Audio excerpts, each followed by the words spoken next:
observe the anthems, starting with the one of the Republic of Zimbabwe, then the SADC, concluding with the AU. Please play these anthems.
Be seated.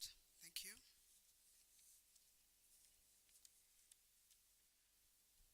Your Excellency, Dr. Frederick Shava, Minister of Foreign Affairs and International Trade and Chair of the SADC Council of Ministers. Your Excellency, Dr. Sidi Ulta, President of the Arab Bank for Economic Development in Africa, BADEA. Your Excellency, Excellency, Mr. Elias Mahosi, SADC Executive Secretary, Ambassador Albert Chimbidi, Permanent Secretary for Foreign Affairs and International Trade of the Republic of Zimbabwe, and also Chair of the SADC Senior Officials, Ms. Sekai Kuvarika, SADC Chair of Business Council, Your Excellencies, Honorable Ministers from the respective member states present here, Your Excellencies, Ambassadors and High Commissioners, representatives from the development financing institutions, private sector, UN agencies, and international cooperating partners, SADC Secretariat staff present, distinguished invited guests and delegates, members of the media, ladies and gentlemen, good morning. My name is Annette Mtambanengwe from the SADC Secretariat, and together with Mr. Hugo Rabitika from News Africa, we will be directing the proceedings of this event today. Your Excellencies, distinguished delegates, ladies and gentlemen, please allow me to just briefly go through the program before we start.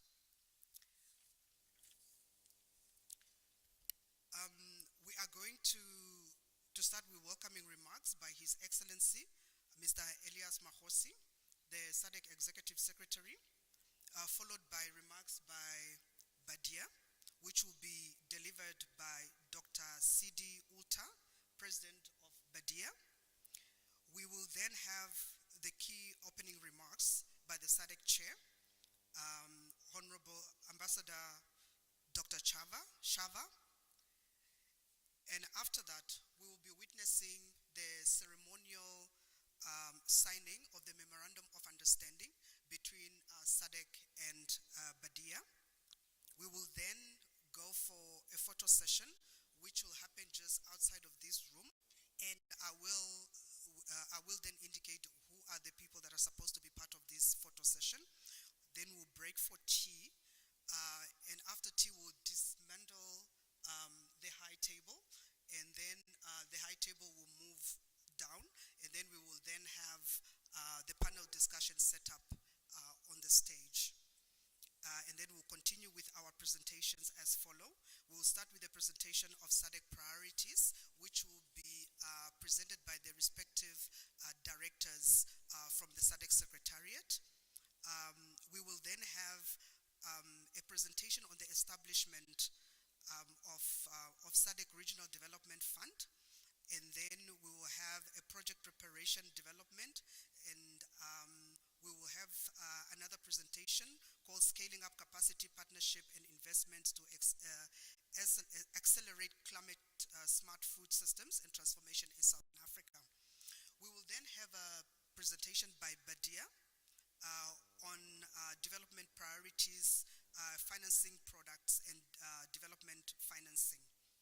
And after that, it will be followed by a presentation on the role of the private sector in the implementation of regional integration challenges and opportunities. And after that, we'll move into a discussion, will be then co-facilitated by Mr. Hugo, who I just mentioned earlier. And then we'll have a high-level exhibition tour. And then after that, we'll break for lunch, and we'll have an open exhibition by everyone present. So that is the program in the nutshell. Your Excellencies, distinguished delegates, ladies and gentlemen, before we commence with the program for this morning, kindly allow me to briefly explain what is BADEA and why we are here today. The Arab Bank of Economic Development in Africa, BADEA, is a multilateral development financial institution which is owned by 18 Arabic countries. The bank was founded in 1974 with the purpose of fostering, supporting, and enhancing economic, financial, and technical cooperation between the Arab and African countries. Social economic impact was on the heart of BADEA's priorities and BADEA's 2030 strategy. To achieve its mission, the bank mainly plays a catalytic role and offers several impactful financial instruments, including loans on both public and private sectors, with a predominance in infrastructure, finance, trade, and private sector development, agriculture, value chain development, entrepreneurships, and small medium enterprises development.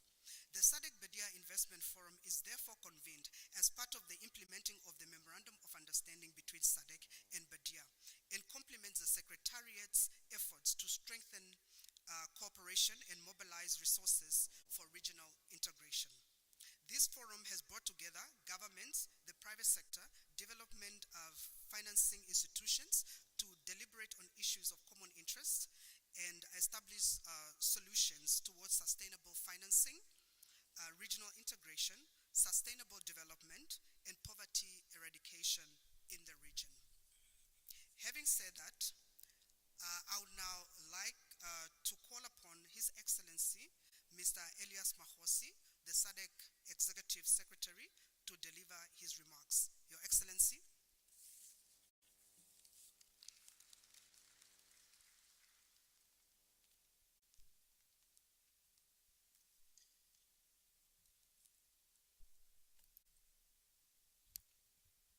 Thank you very much, our directors of ceremony.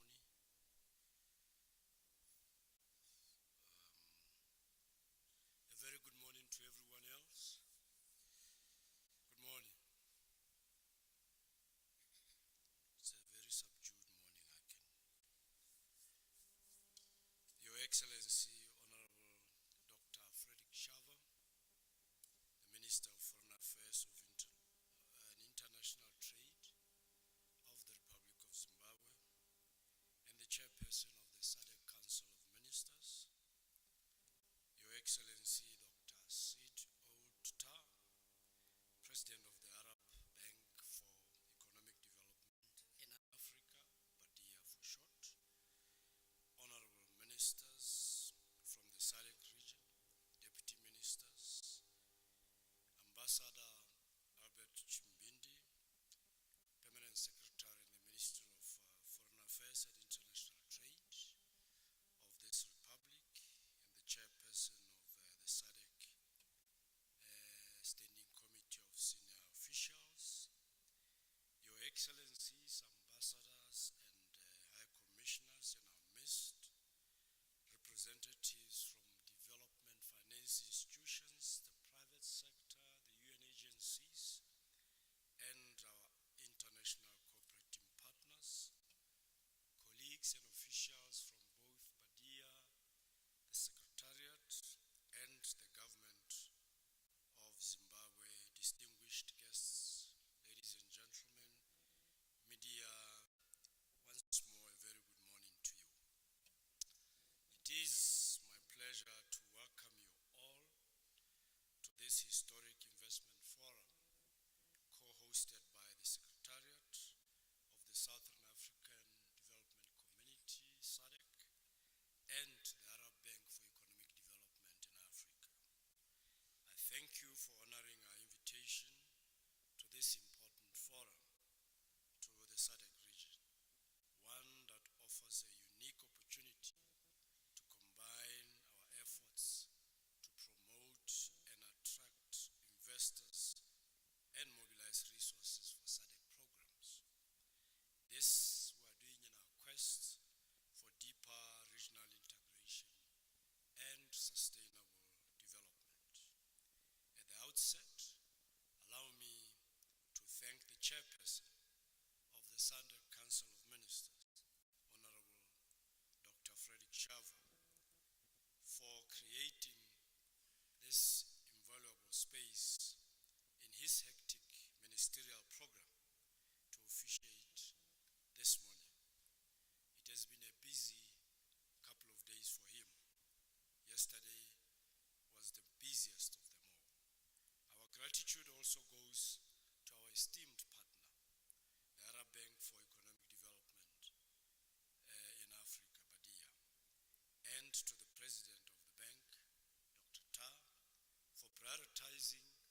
and supporting the convening of the forum within a very short space of time. We had just signed Memorandum of Understanding between our two institutions this past December on the margins of COP28 in Dubai, aimed at supporting the implementation of SADC priorities outlined in the SADC Regional Indicative Strategic Development Plan 2020-2030.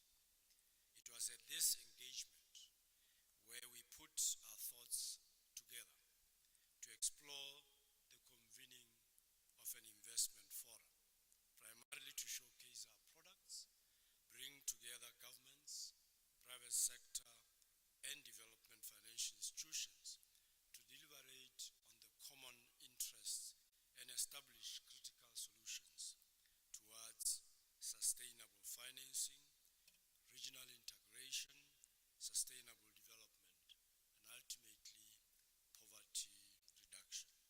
I am therefore excited that today is the day that we had envisioned, and it has come to fruition. Your Excellencies, this forum comes at an opportune time, when, as SADC Secretariat, we are exploring alternative and innovative ways to support the implementation of the regional integration agenda. We are currently mobilizing resources for implementation and monitoring of the prioritized regional projects that are covering strategic areas in our RSDP. We are therefore going to present some of our prioritized projects, as the Director of Ceremony already alluded to this, to the development financing institutions as well as to the private sector, with the hope that we might strike a chord, particularly with the latter, the private sector. We are also gathering information simultaneously on available financial services and products that can be exploited to support the development of these regional projects. In our relentless pursuit of regional integration, we have always believed in the potential and impact the private sector could bring to regional integration. It is on this basis that we have a significant representation from the private sector today. I do believe that the networks that will be created today and the business contacts to be established will foster stronger partnership and generate business deals that will create jobs, expand industries, and ultimately facilitate growth and development in our region. Your Excellencies, as we engage and network today, let us ascertain how we can utilize our comparative advantages to enhance regional integration. We are increasingly experiencing devastating challenges to peace and security, climate change, low manufacturing base, stagnant growth, worsening terms of trade. These challenges require well thought out solutions. It is for this reason that this forum is being held today, to provide a platform for us to exchange views on innovative and cutting-edge ideas that can be transformed into solutions to create a positive impact and rescue our people from the devastating claws of poverty, hopelessness, and despair. We are most grateful for the tremendous support that BADEA has consistently extended to the SADC Industrialization Week initiative, including the just-ended 7th Industrialization Week, which was held in this same venue from the 29th of July to August of this month. We are certain that this support will blossom into a rich and impactful flower of regional and member states projects. The Secretariat is extremely excited about this partnership with BADEA. The bank could have focused elsewhere, but they made a conscious choice that SADC will be where their funding support will be deployed. We can't thank them enough for this. We are also very hopeful that our finance institutions that are in our midst today will join this bandwagon and partner with us to achieve the SADC we want. Your Excellencies, with these few remarks, I welcome you once again to the SADC BADEA Investment Forum. I do look forward to an engaging and productive session and exhibition. I wish you all fruitful deliberations and exchanges. I thank you for attention. Merci beaucoup. Muito obrigado. Asante sana. Tatenda kia leboha.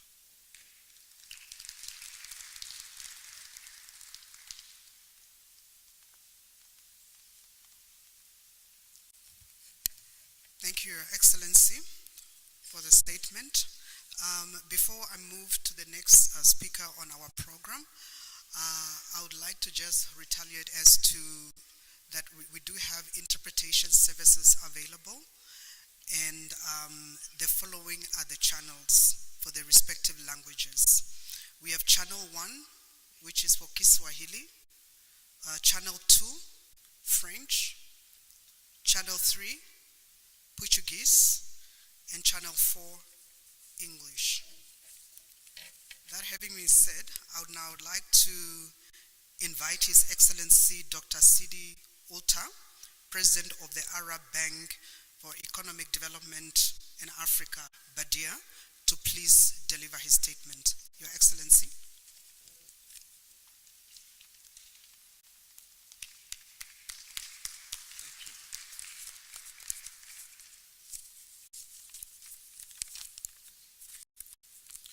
Your Excellency, Ambassador Frederick Shava, Minister of Foreign Affairs and International Trade of the Republic of Zimbabwe, Chair of SADC Council of Ministers, Your Excellency, Mr. Elias Magosi, SADC's Executive Secretary, my brother and dear friend, Your Excellency, Ambassador Shiromani, Permanent Secretary of the Ministry of Foreign Affairs of the Republic of Zimbabwe and Chairperson of the Executive Committee of SADC, Honorable Ministers representing the member country of the SADC, Excellencies, the member of the Diplomatic Corps, Ambassador and High Commissioner, representative of development partners, the representative of the private sector, of the media, the chairperson of the Business Council of SADC, distinguished guests, ladies and gentlemen. It is with a great pleasure that I am taking the floor this morning in this sunshine city of Harare in the Republic of Zimbabwe, host of the 34th SADC Head of State Summit. I am really glad that in the margin of the Council of Ministers of SADC, the Executive Secretariat and BADEA have been able to organize this first investment forum, which also coincides with the 50th anniversary of the establishment of the Arab Bank for Economic Development in Africa, BADEA. So please allow me at the outset to express our thanks to His Excellency, Ambassador Frederick Shava, Minister of Foreign Affairs and International Trade of the Republic of Zimbabwe, Chair of the SADC Council of Ministers, who accepted to grace this ceremony in spite of his very busy schedule. So thank you very much, Honorable Minister. I would like also to thank all the ministers who are today here to attend this opening ceremony of this investment forum, the first of its kind between BADEA and SADC.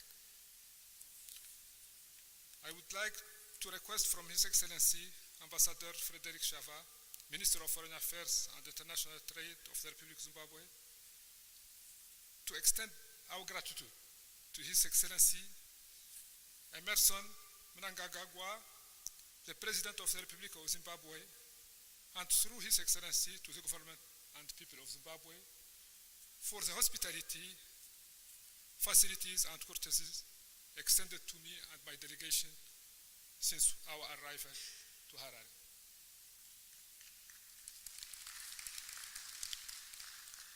I would like also to thank my brother and friend, His Excellency Elias Magosi, the SADC Executive Secretary, for his continuous support to strengthen the partnership between BADEA and the SADC region. My dear brother, please extend our appreciation to your staff, to your team, for the work they made to make this event happen. Thank you for SADC.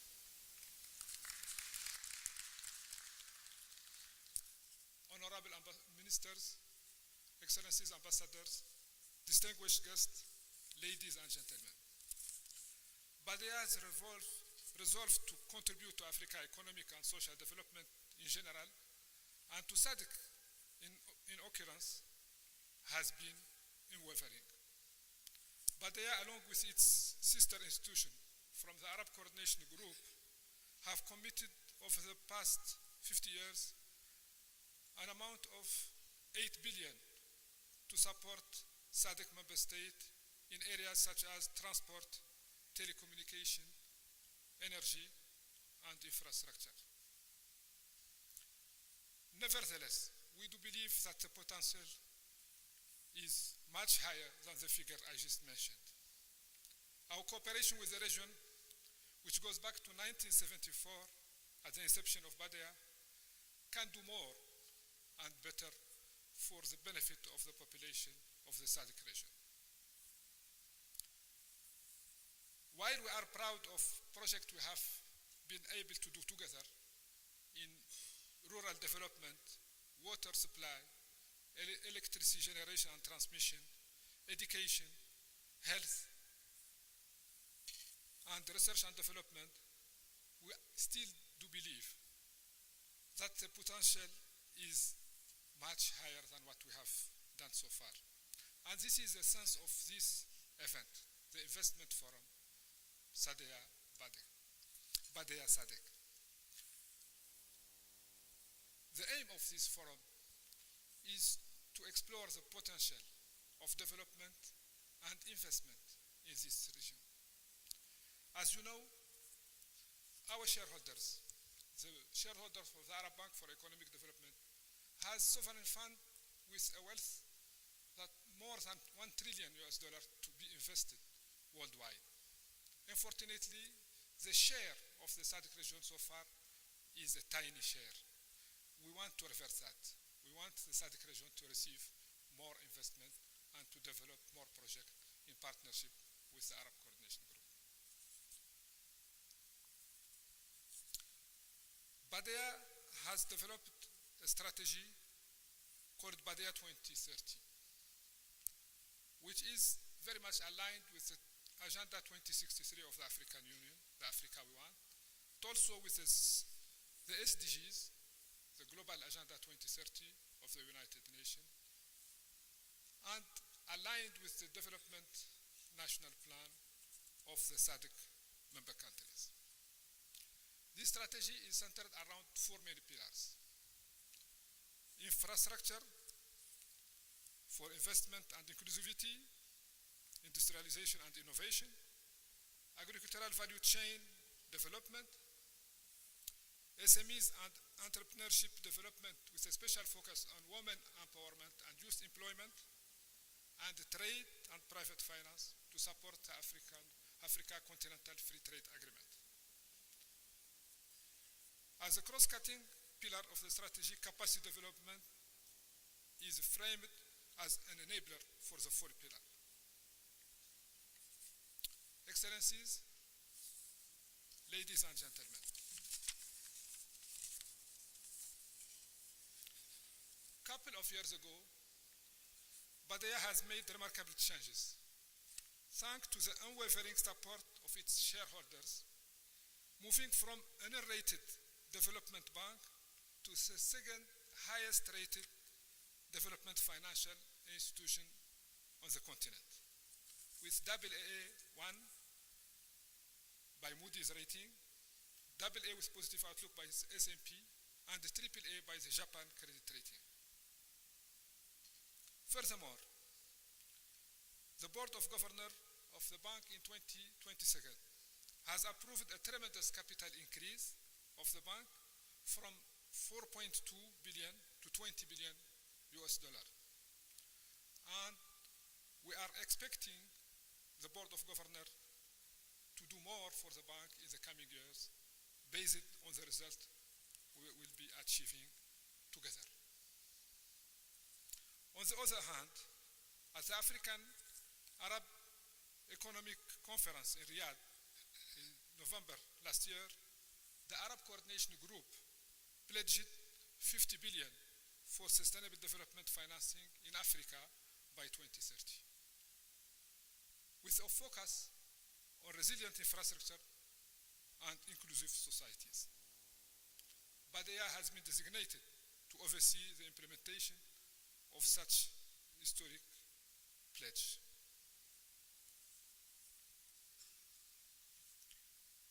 We are committed to work with you to support those projects that align with SADC's strategic goals and that will have a transformative impact on the region. We are keen to invest in this region and we look for good projects to be submitted to BADEA and its partners.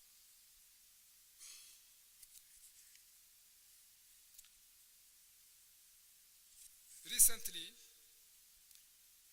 at the Mid-Year Africa Union Coordination Summit in Accra, Ghana, His Excellency the President Nana Akufo-Addo, the champion of African Union for Financial Institutions, made a call for the establishment of a consortium between the Arab and African financial institutions. That was made at an event to celebrate the 50th anniversary of the establishment of BADEA during the Mid-Year AU Summit. BADEA welcomed that call and we will be organizing the first meeting early next month in Riyadh, Saudi Arabia, and that meeting will be an opportunity for all African financial institutions, and particularly the member of the AMFI, the Alliance of African Multilateral Financial Institutions, and the Arab Coordination Group, to develop a roadmap for a common action to support investment and development across Africa. BADEA has also decided to host the secretariat of the new consortium. Excellencies, ladies and gentlemen, this investment forum is quite important for this region, but also for the partnership we want to strengthen and to develop.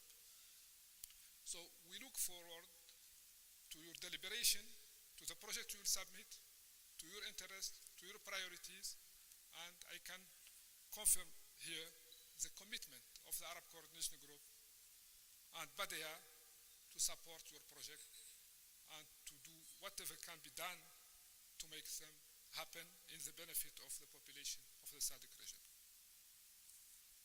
To close, I reiterate BADEA's commitment to economic and social development of the continent and to SADC in particular, and look forward to more productive partnership as will be formalized by the signing of the MOU soon after the opening ceremony today. Thank you.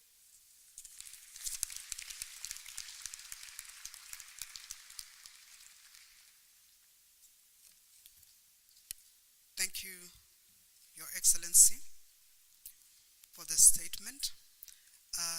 At this juncture, without wasting any further time, I would like to now call upon Honorable Dr. Frederick Shava, Minister of Foreign Affairs and International Trade of the Republic of Zimbabwe, and who is also the chair of the SADC Council of Ministers, to please come and deliver his opening remarks. Dr. Shava.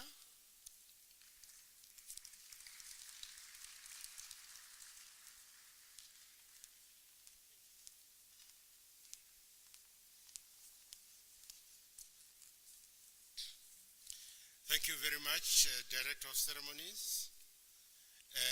The President of the Arab Bank for Economic Development in Africa, BADEA, His Excellency Dr. SADC BADEA. I hope I'm pronouncing your name correctly.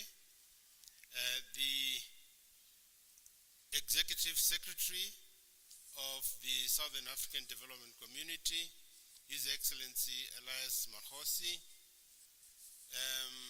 the Chairperson of the SADC Business Council, Madame Kuvarika,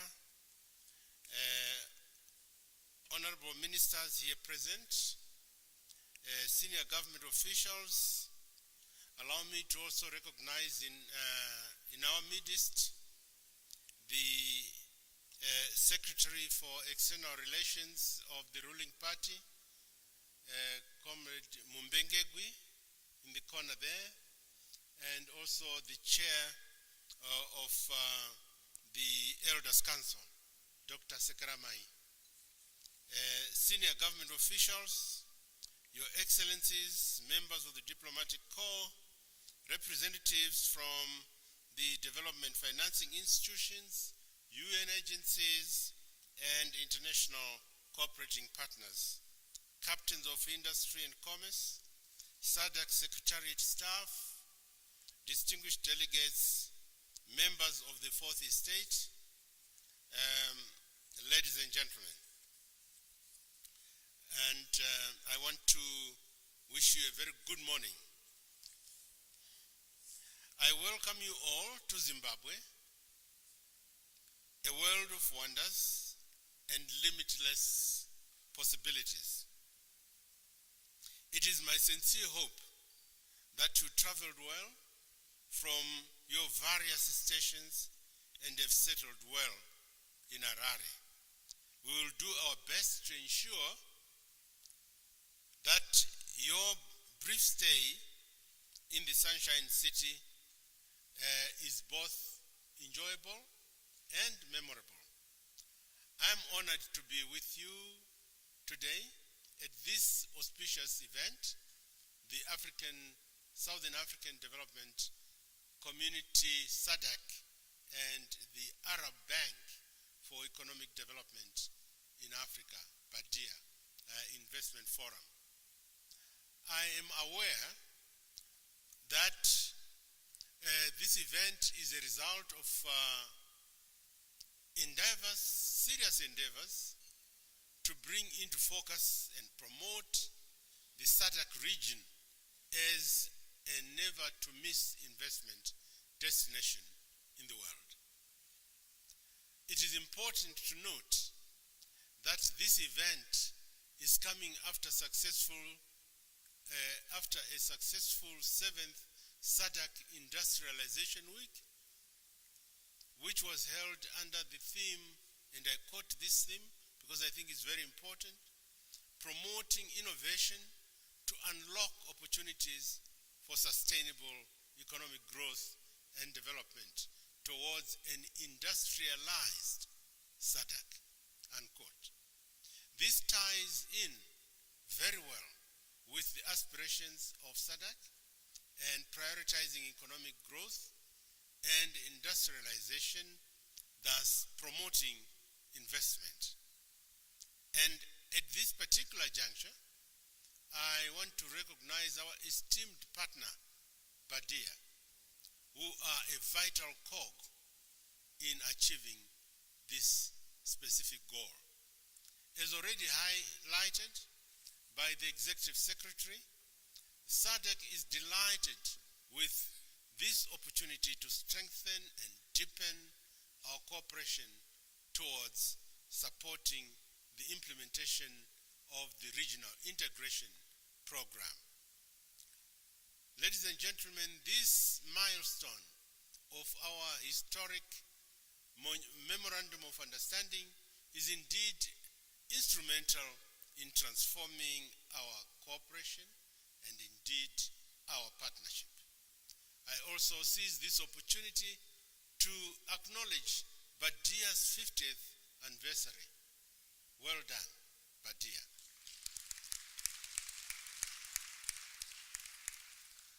We recognize your commitment towards empowering and developing Africa. Your Excellencies, distinguished delegates, ladies and gentlemen, we are gathered here at this forum to exchange information and ideas on how best we can enhance cooperation and collaboration in the context of supporting regional integration. Our MOUs commits both the SADC and BADEA to promote cooperation in the areas of industry, transportation, infrastructure, construction, energy, water, health, trade, agriculture, and investments, to mention but a few.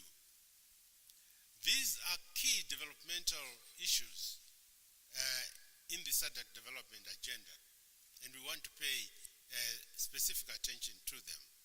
The Memorandum of Understanding further commits both parties to jointly facilitate the convening of forums, of seminars, and exhibitions that involve the parties' stakeholders, including the private sectors.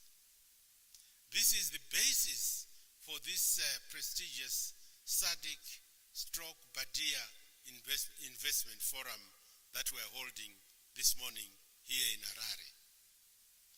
As SADC, our regional integration agenda is guided by our Vision 2050 and the Regional Indicative Strategic Development Plan of 2020 to 2030, which prioritizes development initiatives on peace and security, industrialization, infrastructure development, social and human development, and cross-cutting issues that include gender, that include youths, environment, climate change, and disaster risk management. It is worth noting that these priorities are fairly aligned to the development agenda and BADEA's priorities on energy as well as the private sector. As you will note from our detailed presentation on infrastructure projects, the SADC region has a huge need for financing and investments towards infrastructure development, particularly those related to water, energy, and transport. Through our cooperation, we see an opportunity to enhance collaboration as most of BADEA's development financing programs are indeed focused on infrastructure. They are also aimed at creating a more sustainable investment in Africa and in African countries, with facilities to support small and medium-sized enterprises, the so-called SMEs. I am hopeful that our discussions and exchanges today will be translated into impactful policy solutions that will support the preparation and implementation of infrastructural projects. Your Excellencies, distinguished delegates, ladies and gentlemen, the role of the private sector in the implementation of the Regional Integration Agenda is prioritized in the Regional Indicative Strategic Development Plan cannot be overemphasized The exhibition to be conducted today, when we finish this ceremony, will provide usual business contacts and exchange of information and other details on investment opportunities, all of which will be instrumental in facilitating private sector development. Today's business interactions will contribute towards establishing the relevant information on absolute and comparative advantages in the production, in the processing, and manufacturing services value chains. As SADC, we are committed to attracting and retaining foreign direct investments, so-called FDI. We therefore call upon potential investors to make the SADC region, their investment destination of choice. Employment and job creation are the core of our economic policies, as they provide the necessary avenue for socio-economic development and enhance the livelihood of our people. To some extent, financing remains a primary challenge for our SMEs sector, and we are hopeful that BADEA and its financial muscle can find solutions on offer which will stimulate the growth and sustainability of our small and medium enterprises. Your Excellencies, distinguished delegates, ladies and gentlemen, let me say that regional integration requires predictable, measurable, and sustainable financing. And it is in this regard that it is important to note that SADC, with the support from the African Development Bank, is currently working towards operationalizing the SADC Regional Development Fund. The fund will provide an avenue for mobilizing resources for the region, and we are deliberate in convening this particular forum on the margins of the Council and Summit meetings, through which we want to express our political commitment to strengthen and deepen cooperation between the SADC region and BADEA, including strengthening collaboration with our private sectors. Let us all join hands and move towards in pursuing the regional integration agenda. Once again, I want to encourage you all and to encourage all parties and partners to interact freely and to network as much as possible during this period.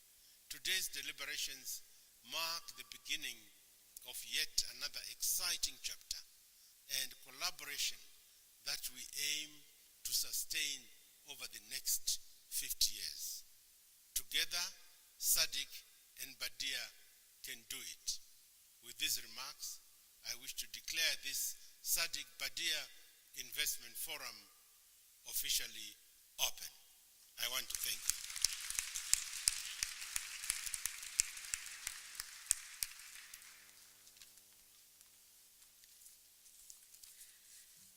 Thank you, Dr. Frederick Shava, for officially opening the SADC and BADEA Forum. Thank you. Before I proceed to the next item on our program, I would like to announce that there are changes in the channels regarding our interpretation, and the changes are as follows. Channel 1 is still Kiswahili. Channel 3, Portuguese. Channel 00, English.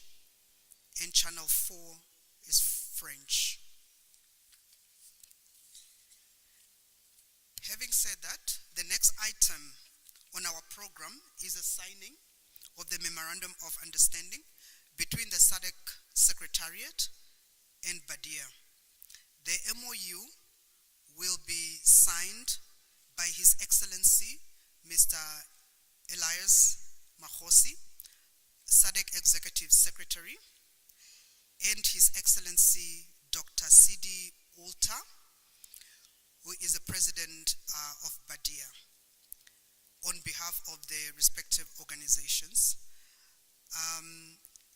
That being said, I would like to call upon both the SADC and the BADEA legal team to kindly facilitate this process. And in the meantime, as they are going to the table where we'll be doing the signing, I would like to kindly request His Excellency Mr. Elias Makhosi, SADC Executive Secretary, and His Excellency Dr. CD Ulta, President of BADEA, to kindly go down the table that is set where we'll be doing the ceremonial signing of the Memorandum of Understanding. Thank you.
Resolution number 49, the establishment of an Arab-African financial institution to contribute to socio-economic development projects and provide technical assistance to African countries.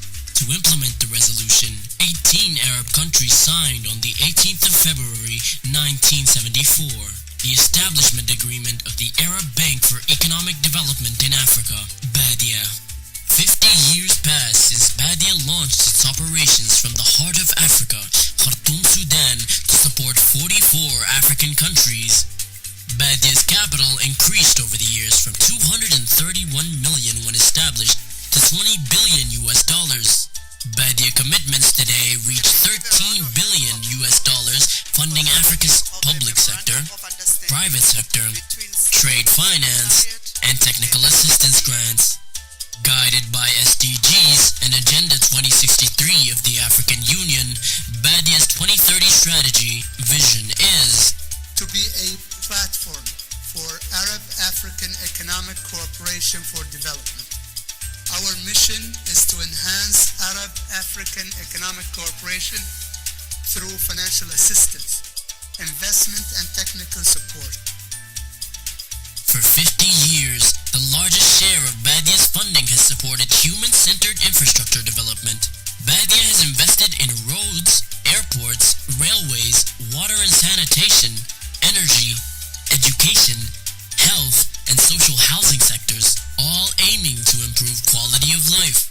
For 50 years, BADEA's agricultural and rural development projects have helped alleviate poverty and ensure food security by providing funds to improve product quality, productivity, and support farmers' access to agricultural inputs and markets. Over the past 5 years, BADEA has provided $5 billion US dollars to promote the private sector and build trade bridges within the video. We'll continue with the video later. Thank you so much. We have just witnessed the signing of the Memorandum of Understanding between SADC Secretariat and BADEA, and this indeed signifying the implementation henceforth as it complements the SADC Secretariat efforts to strengthen cooperation and mobilize resources for regional integration. So congratulations to SADC and BADEA on this partnership.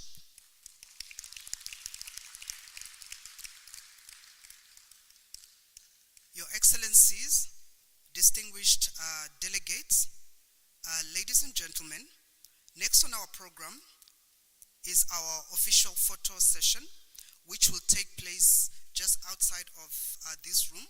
We'll be having ushers that will be ushering the distinguished guests that are part of the photo session. And these are the people that are requested to please form part of the session, of the photo session. Is the high table.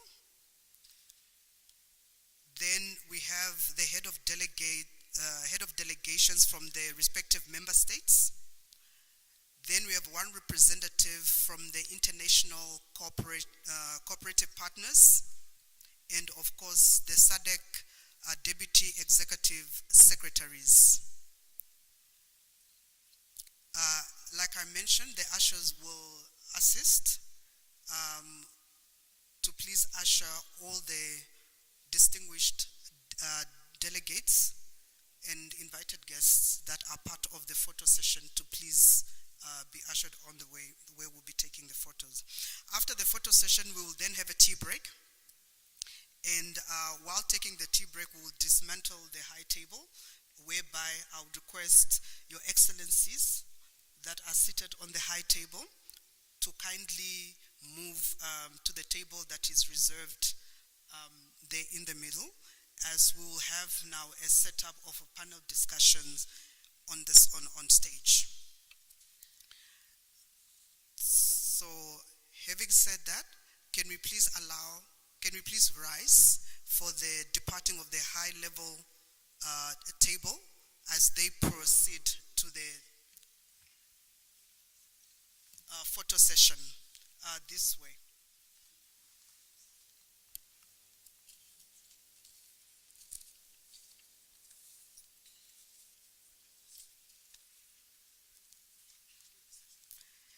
And after the photo session, we'll have tea break, and then we'll come back to proceed with our panel discussions. So tea break will be more or less 20 minutes. Then we shall be back in this same venue to continue with our presentations. Thank you.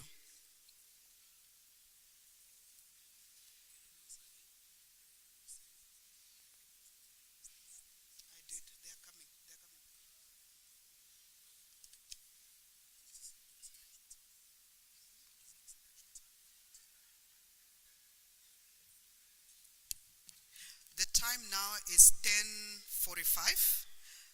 So it would be great if we all come back from the tea break at 11:05.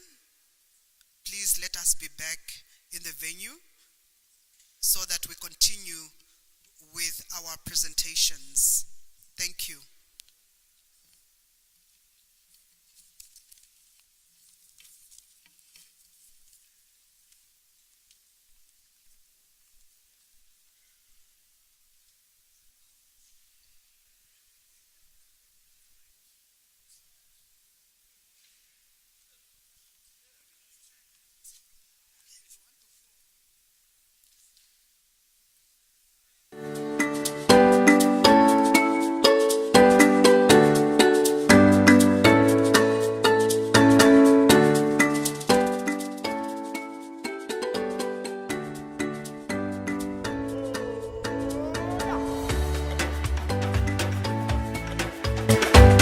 Sixth Arab Summit Conference, Resolution Number 49, the establishment of an Arab-African financial institution to contribute to socio-economic development projects and provide technical assistance to African countries. To implement the resolution, 18 Arab countries signed on the 18th of February 1974 the establishment agreement of the Arab Bank for Economic Development in Africa, BADEA. 50 years passed since BADEA launched its operations from the heart of Africa, Khartoum, Sudan, to support 44 African countries. BADEA's capital increased over the years from 231 million when established to 20 billion US dollars. BADEA commitments today reach 13 billion US dollars, funding Africa's public sector, private sector, trade finance, and technical assistance grants.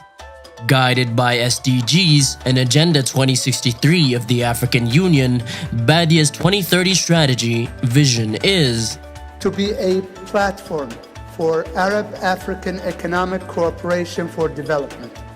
Our mission is to enhance Arab-African economic cooperation through financial assistance, investment, and technical support. For 50 years, the largest share of BADEA's funding has supported human-centered infrastructure development. BADEA has invested in roads, airports, railways, water and sanitation, energy, education, health, and social housing sectors, all aiming to improve quality of life. For 50 years, BADEA's agricultural and rural development projects have helped alleviate poverty and ensure food security by providing funds to improve product quality, productivity, and support farmers' access to agricultural inputs and markets. Over the past 5 years, BADEA has provided $5 billion to promote the private sector and build trade bridges within the continent, the Arab world, and globally striving towards a more prosperous and economically stable Africa. For 50 years, BADEA has invested in SMEs as a major source of household income, job creation, innovation and creativity promotion, and economic growth. I set out to create the most delicious and memorable baobab ice cream in the world, using local ingredients crafted from ancient African recipes and refined for the taste of our people far and near. I had no capital, no support, no machines, yet I wanted baobab ice cream to be enjoyed from Accra to Zanzibar. I nearly gave up until I discovered BADEA and Afro Champions. They have been my rock and my salvation. And through the Caravan Initiative, I am poised to deliver sweet delight across Africa and employ thousands of young people. For 50 years, BADEA provided 1,000 grants for capacity building and technical assistance, focused on enhancing the skills, knowledge, and capabilities of individuals and institutions across various sectors. Together with its partners, BADEA launched initiatives to combat development challenges in Africa: climate change, food security, infrastructure, and access to energy. The Arab Bank for Economic Development in Africa, a golden success story with a high credit rating and an impactful journey made possible by our shareholders, partners, and the African countries we serve. Today, from Riyadh, the capital of the Kingdom of Saudi Arabia, with its committed leaders and dedicated staff, BADEA strives to achieve even greater success. The Arab Bank for Economic Development in Africa. 50 years of Arab and African cooperation.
Imagine a region that is peaceful,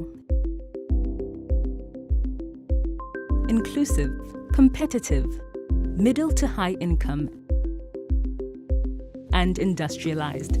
A region where all citizens enjoy sustainable economic well-being, justice and freedom.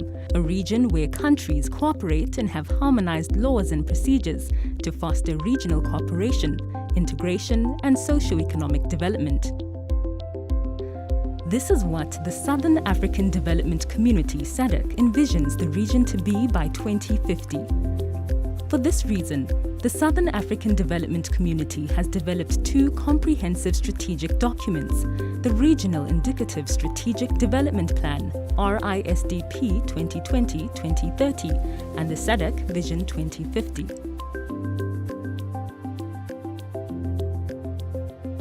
The two documents are anchored on regional priority pillars, which are peace, security and good governance, industrial development and market integration, infrastructure development in support of regional integration, social and human capital development, and cross-cutting issues, including gender. Just turn up the radio. What's up? Are you listening? Come on. You know we're growing the economy and a united community. Everybody here, hold hands, do you feel me? Southern African Development Community. In case you wonder when you see the name on your TV, everybody in the house, put your hands up. Throw your hands up, put your hands up. Everybody in the house, put your hands up. Throw your hands up, put your hands up. SADC, throw your hands up. Put your hands up, SADC. A for Angola, Ola Iamo Angola, the home of the diamond and oil. B for Botswana, blessed be this noble land of diamond and beef. They have the best national parks, wildlife, swamps, sand dunes. Try the tourism, Pula, let there be rain. C for Comoros, you know they stay busy with great agriculture and fishing. Found across the Indian Ocean. If you need to get away, you should get it in your motion. Democratic Republic of Congo, limitless water, abundant deposits of diamond, copper and gold. If I'm looking down from the top of the mountain, there's more minerals than we can count, man. Like cobalt, tin, tantalum, etc., etc. The kingdom of Eswatini is the new promise of Africa. Majestic in all its ways, rich traditions, customs, royal friendly, makes you feel welcome. They'll make you feel home. Lesotho, the kingdom in the sky. What else? High hills, highlands, water reservoirs, and another diamond hub. And what about M? Madagascar, spreading vanilla scents to the world. The island with graphite, chromite, bauxite. God blessed us with minerals we can't even pronounce.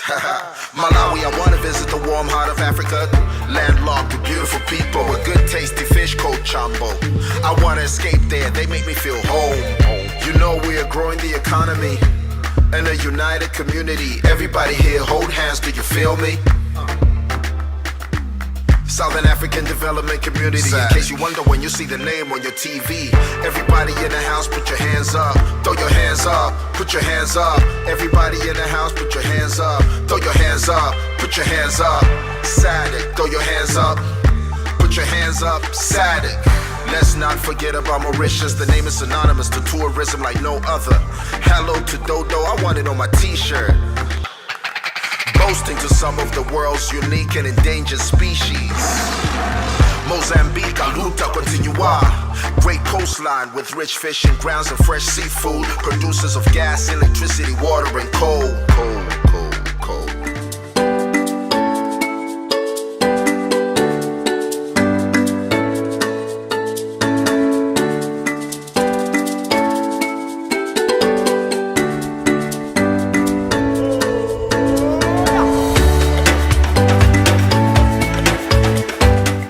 6th Arab Summit Conference, Resolution Number 49, the establishment of an Arab-African financial institution to contribute to socio-economic development projects and provide technical assistance to African countries.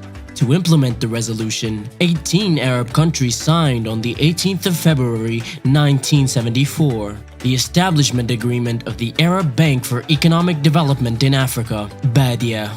50 years passed since BADEA launched its operations from the heart of Africa, Khartoum, Sudan, to support 44 African countries. BADEA's capital increased over the years from 231 million when established to 20 billion US dollars. BADEA commitments today reach 13 billion US dollars, funding Africa's public sector, private sector, trade finance, and technical assistance grants.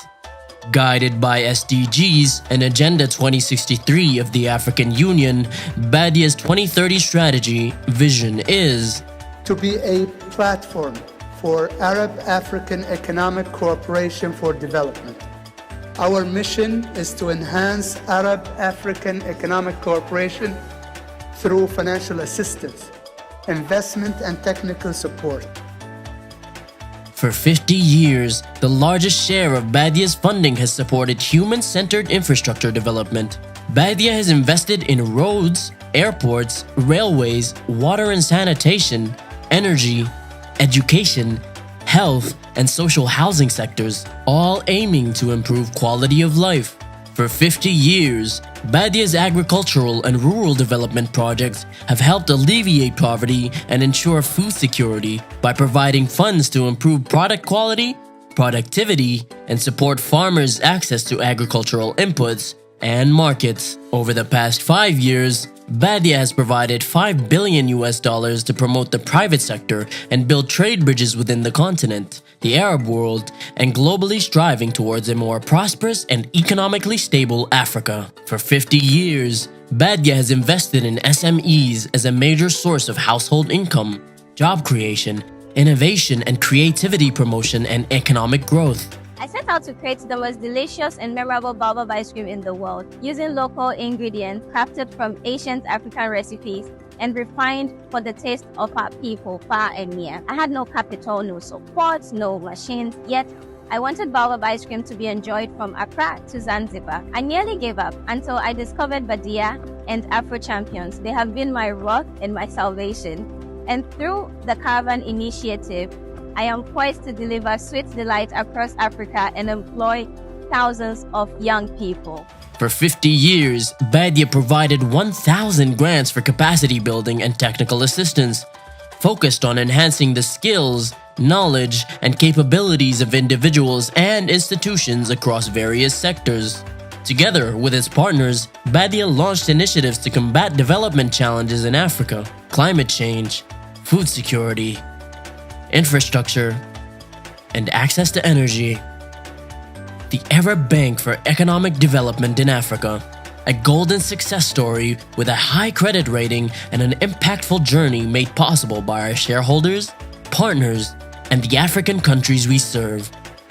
Today, from Riyadh, the capital of the Kingdom of Saudi Arabia, with its committed leaders and dedicated staff, BADEA strives to achieve even greater success.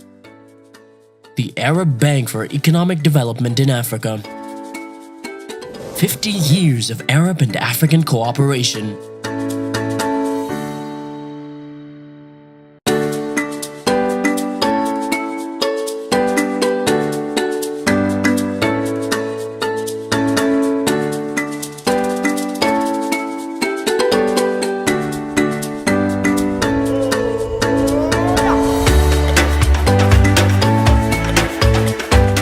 Sixth Arab Summit Conference, Resolution Number 49, the establishment of an Arab-African financial institution to contribute to socio-economic development projects and provide technical assistance to African countries.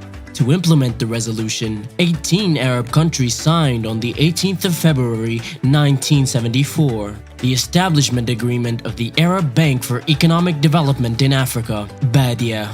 50 years passed since BADEA launched its operations from the heart of Africa, Khartoum, Sudan, to support 44 African countries. BADEA's capital increased over the years from 231 million when established to $20 billion. BADEA commitments today reach $13 billion, funding Africa's public sector, private sector, trade finance, and technical assistance grants. Guided by SDGs and Agenda 2063 of the African Union, BADEA's 2030 strategy vision is to be a platform for Arab-African economic cooperation for development. Our mission is to enhance Arab-African economic cooperation through financial assistance, investment and technical support. For 50 years, the largest share of BADEA's funding has supported human-centered infrastructure development. BADEA has invested in roads, airports, railways, water and sanitation, energy, education, health, and social housing sectors, all aiming to improve quality of life. For 50 years, BADEA's agricultural and rural development projects have helped alleviate poverty and ensure food security by providing funds to improve product quality, productivity, and support farmers' access to agricultural inputs and markets. Over the past 5 years, BADEA has provided $5 billion to promote the private sector and build trade bridges within the continent, the Arab world, and globally striving towards a more prosperous and economically stable Africa. For 50 years, BADEA has invested in SMEs as a major source of household income, job creation, innovation and creativity promotion, and economic growth. I set out to create the most delicious and memorable baobab ice cream in the world, using local ingredients crafted from ancient African recipes and refined for the taste of our people far and near. I had no capital, no support, no machines, yet I wanted baobab ice cream to be enjoyed from Accra to Zanzibar. I nearly gave up until I discovered BADEA and Afro Champions. They have been my rock and my salvation. And through the Caravan Initiative, I am poised to deliver sweet delight across Africa and employ thousands of young people. For 50 years, BADEA provided 1,000 grants for capacity building and technical assistance, focused on enhancing the skills, knowledge, and capabilities of individuals and institutions across various sectors. Together with its partners, BADEA launched initiatives to combat development challenges in Africa: climate change, food security, infrastructure, and access to energy. The Arab Bank for Economic Development in Africa, a golden success story with a high credit rating and an impactful journey made possible by our shareholders, partners, and the African countries we serve. Today, from Riyadh, the capital of the Kingdom of Saudi Arabia, with its committed leaders and dedicated staff, BADEA strives to achieve even greater success. The Arab Bank for Economic Development in Africa. 50 years of Arab and African cooperation.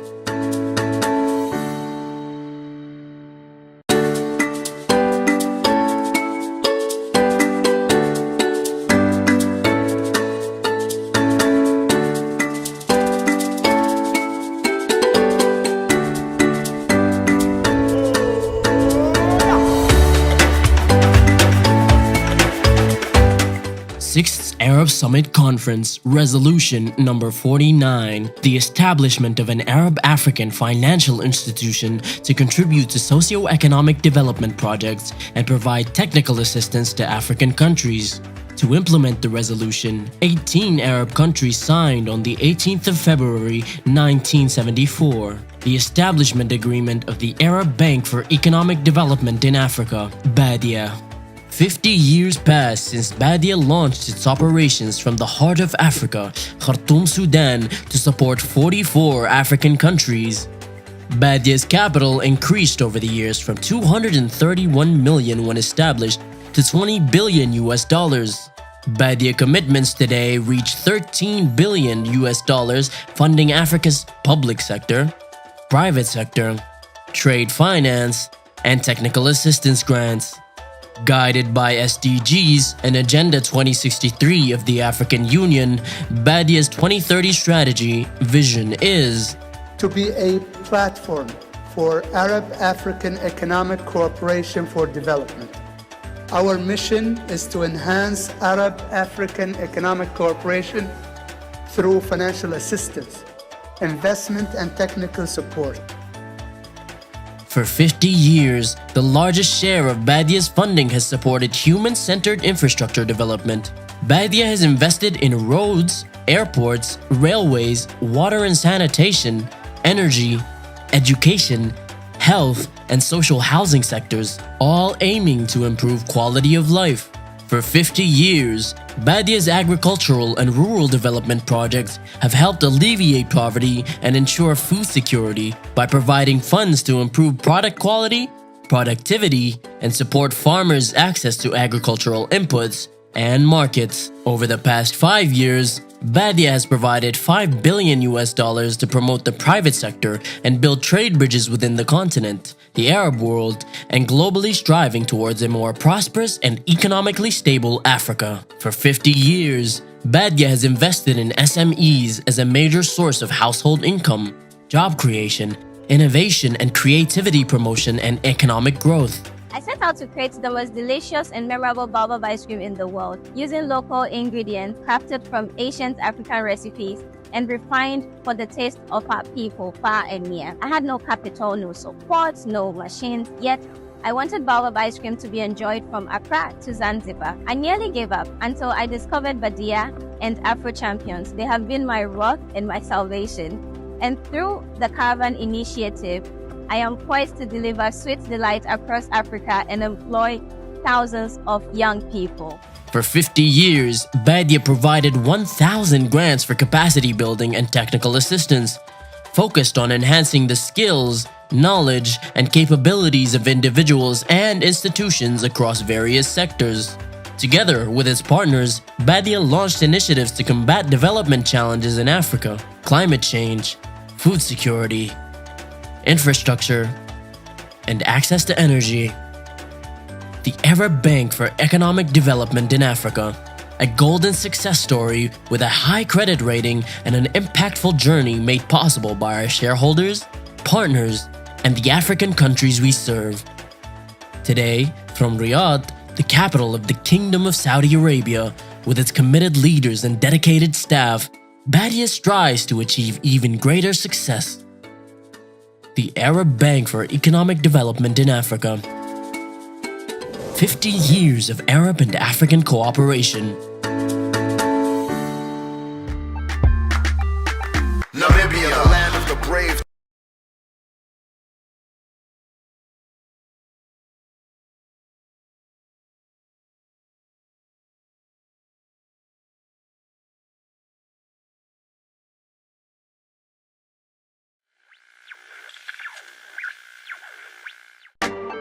Just turn up the radio.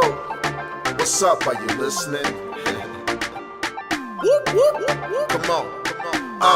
You know we're growing the economy and a united community. Everybody here, hold hands. Do you feel me? Southern African Development Community. In case you wonder when you see the name on your TV, everybody in the house, put your hands up. Throw your hands up. Put your hands up. Everybody in the house, put your hands up. Throw your hands up. Put your hands up. SADC, throw your hands up. Put your hands up. SADC. A for Angola. Ola y amo Angola, the home of the diamond and oil. B for Botswana. Blessed be this noble land of diamond and beef. They have the best national parks, wildlife, swamps, sand dunes. Try the tourism. Pula, let there be rain. C for Comoros. You know they stay busy with great agriculture and fishing. Found across the Indian Ocean. If you need to get away, you should get it in your motion. Democratic Republic of Congo. Limitless water, abundant deposits of diamond, copper, and gold. If I'm looking down from the top of the mountain, there's more minerals than we can count, man. Like cobalt, tin, tantalum, etc., etc. The kingdom of Eswatini is the new promise of Africa. Majestic in all its ways, rich traditions, customs, royal friendly, makes you feel welcome. They'll make you feel home. Lesotho, the kingdom in the sky. What else? High hills, highlands, water reservoirs, and another diamond hub. And what about M? Madagascar, spreading vanilla scents to the world. The island with graphite, chromite, bauxite. God blessed us with minerals we can't even pronounce. Malawi, I wanna visit the warm heart of Africa. Landlocked with beautiful people with good tasty fish called chambo. I wanna escape there, they make me feel home. You know we are growing the economy and a united community. Everybody here, hold hands, do you feel me? Southern African Development Community. In case you wonder when you see the name on your TV, everybody in the house, put your hands up. Throw your hands up. Put your hands up. Everybody in the house, put your hands up. Throw your hands up. Put your hands up. SADC, throw your hands up. Put your hands up. SADC. Let's not forget about Mauritius. The name is synonymous to tourism like no other. Hello to Dodo, I want it on my t-shirt. Boasting to some of the world's unique and endangered species. Mozambique, Luta Continua. Great coastline with rich fishing grounds and fresh seafood. Producers of gas, electricity, water, and coal.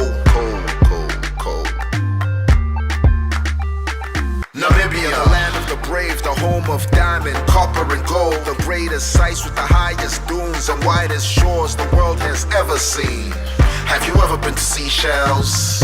As pure as it gets, 8 most beautiful islands and alluring with attractions of surreal rock. South Africa, inspiring new waves. The Rainbow Nation, aka the one and only Mzansi, bred icons of peace like Mandela, who liberated his people from apartheid. Still rich in diamond and gold. The United Republic of Tanzania, diamond and tanzanite mining and touring, taking them higher and higher. Zanzibar is just another place I admire. I'll go there to fulfill my desire. Kilimanjaro, give it a shot, let's climb up. Zambia, the real Africa, where people are warm and they friendly. They show love and they do it immensely. One Zambia, one nation, Chipolo Polo, the home of the copper belt. Platinum and cotton are bread and butter. Animal reserves, game in abundance. The tourists came and they loved it. Zimbabwe coming up with diamond and coal rocks. Beautiful natural wonders of the Victoria Falls. Moso Tunya, the smoke that thunders. A shared heritage with Zambia, a great symbol of oneness. Spectacular waterfalls the world has ever seen. A stunning destination with amazing attractions. Stunning destinations with amazing attractions. The Southern African Development Coordinating Conference was established on 1st April 1980 in Lusaka, Zambia, and was transformed into the Southern African Development Community on 17 August 1992 in Windhoek, Namibia, to promote development, integration, peace and security, and social-economic growth. One region, 16 nations working towards a common future. You know we are growing the economy and a united community. Everybody here, hold hands, do you feel me? Southern African Development Community. In case you wonder when you see the name on your TV. Everybody in the house, put your hands up. Throw your hands up, put your hands up. Everybody in the house, put your hands up. Throw your hands up, put your hands up. SADC, throw your hands up. Put your hands up, SADC.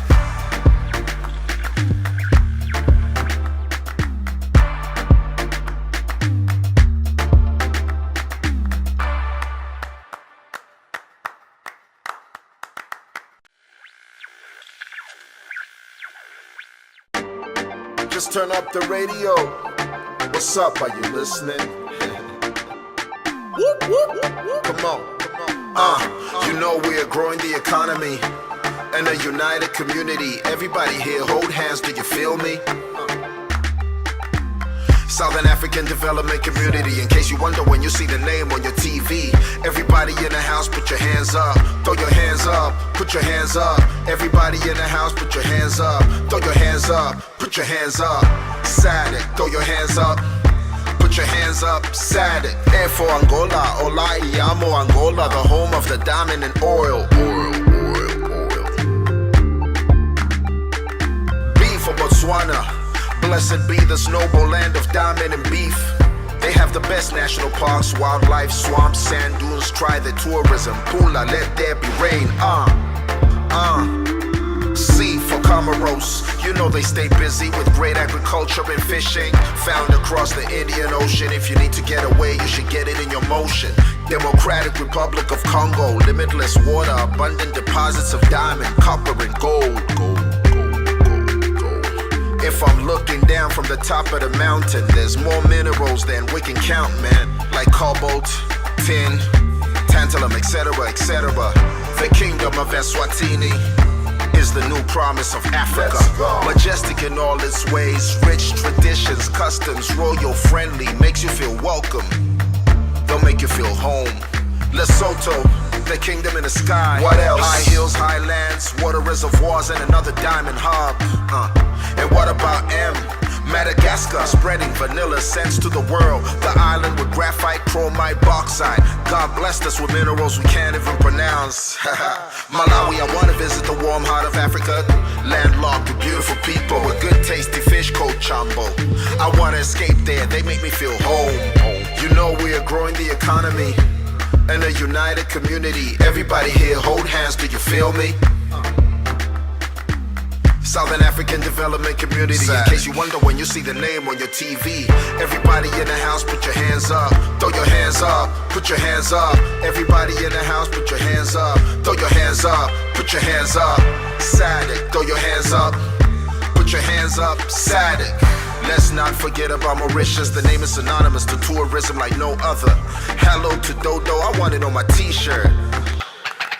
Boasting to some of the world's unique and endangered species. Mozambique, Aluta Continua.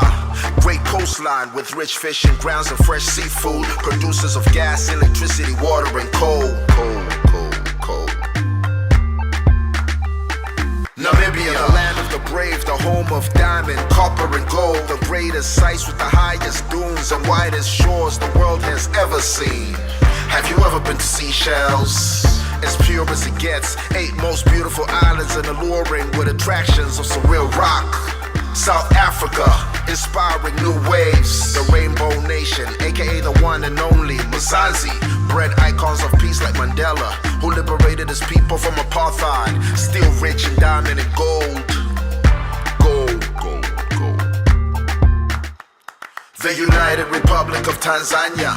Diamond and Tanzanite mining and touring, taking them higher and higher. Zanzibar is just another place I admire. I'll go there to fulfill my desire. Kilimanjaro, give it a shot, let's climb up. Zambia, the real Africa, where people are warm and they friendly. They show love and they do it immensely. One Zambia, one nation, Chipolo Polo, the home of the copper belt. Platinum and cotton are bread and butter. Animal reserves, game in abundance. The tourists came and they loved it. Zimbabwe coming up with diamond and coal rocks. Beautiful natural wonders of the Victoria Falls. Mosotunya, the smoke that thunders. A shared heritage with Zambia, a great symbol of oneness. Spectacular waterfalls the world has ever seen. A stunning destination with amazing attractions. Stunning destinations with amazing attractions. The Southern African Development Coordinating Conference was established on 1st April 1980 in Lusaka, Zambia, and was transformed into the Southern African Development Community on 17 August 1992 in Windhoek, Namibia, to promote development, integration, peace and security, and social.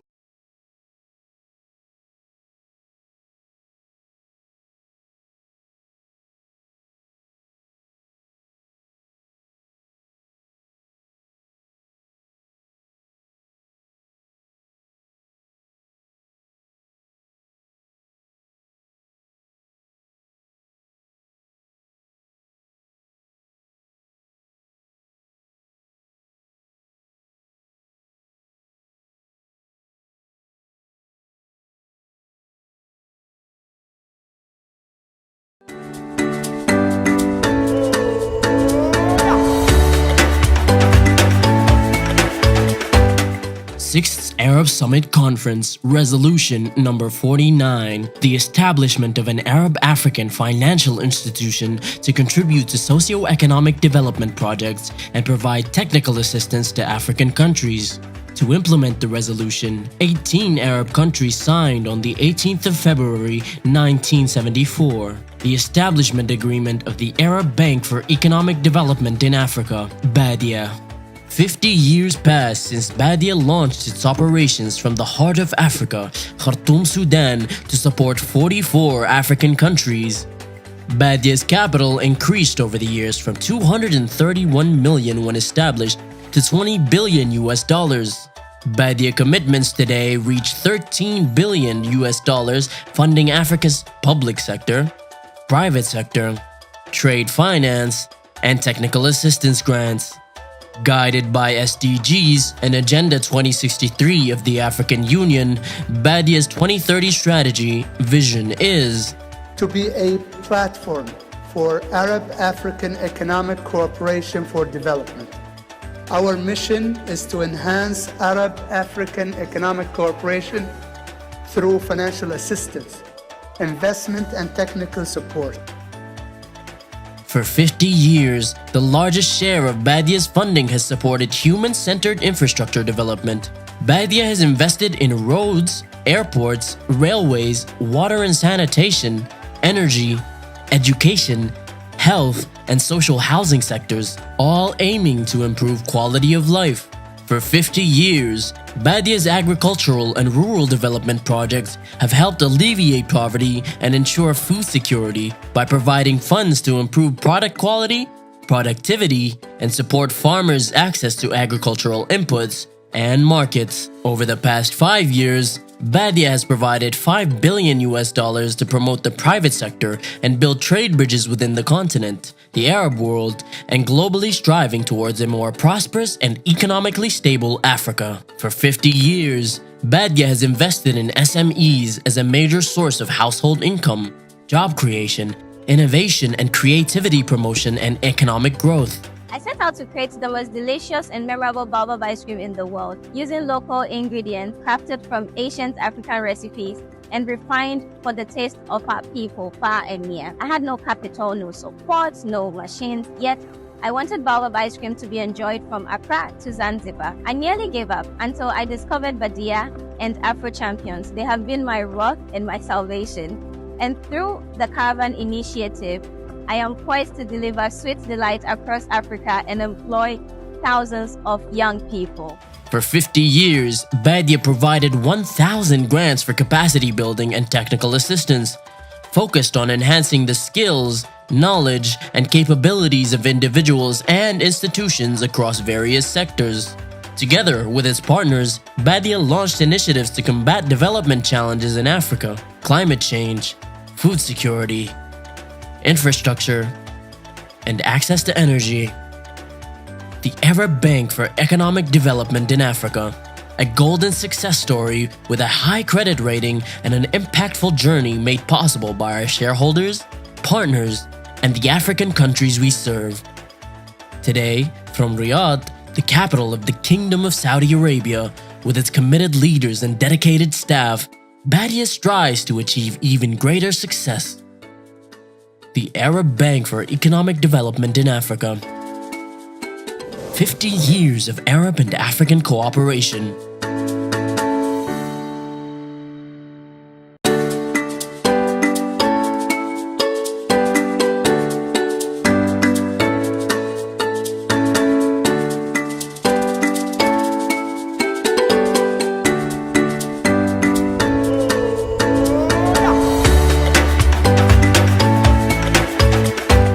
Sixth Arab Summit Conference, Resolution Number 49, the establishment of an Arab-African financial institution to contribute to socio-economic development projects and provide technical assistance to African countries. To implement the resolution, 18 Arab countries signed on the 18th of February 1974 the establishment agreement of the Arab Bank for Economic Development in Africa, BADEA. 50 years passed since BADEA launched its operations from the heart of Africa, Khartoum, Sudan, to support 44 African countries. BADEA's capital increased over the years from 231 million when established to 20 billion US dollars. BADEA commitments today reach 13 billion US dollars, funding Africa's public sector, private sector, trade finance, and technical assistance grants. Guided by SDGs and Agenda 2063 of the African Union, BADEA's 2030 strategy vision is to be a platform for Arab-African economic cooperation for development.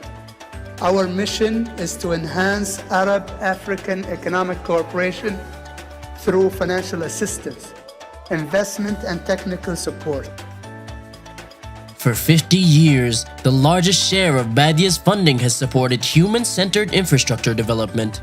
BADEA has invested in roads, airports, railways, water and sanitation, energy, education, health, and social housing sectors, all aiming to improve quality of life. For 50 years, BADEA's agricultural and rural development projects have helped alleviate poverty and ensure food security by providing funds to improve product quality, productivity, and support farmers' access to agricultural inputs and markets. Over the past 5 years, BADEA has provided $5 billion to promote the private sector and build trade bridges within the continent, the Arab world, and globally striving towards a more prosperous and economically stable Africa. For 50 years, BADEA has invested in SMEs as a major source of household income, job creation, innovation.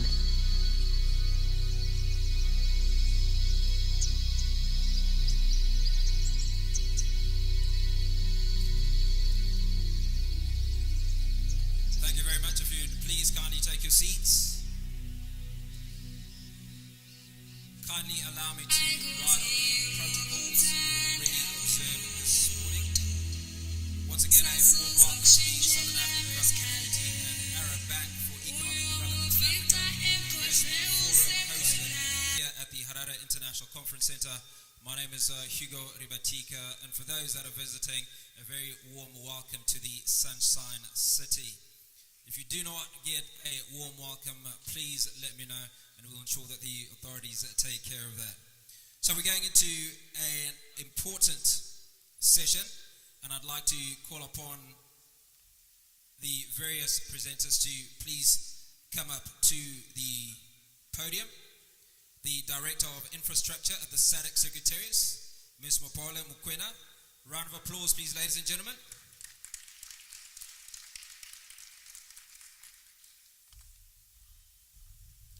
Director of Finance, Investment and Customs, Development Bank of Southern Africa, Mr. Sadwick Mtonakuta.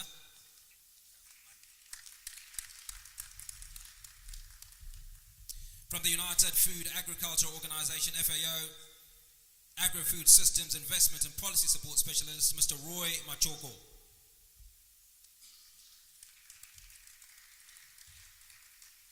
Is Mr. Machoko here?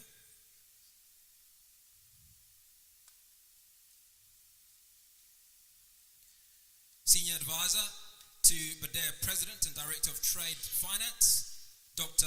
Chelepai Kabata.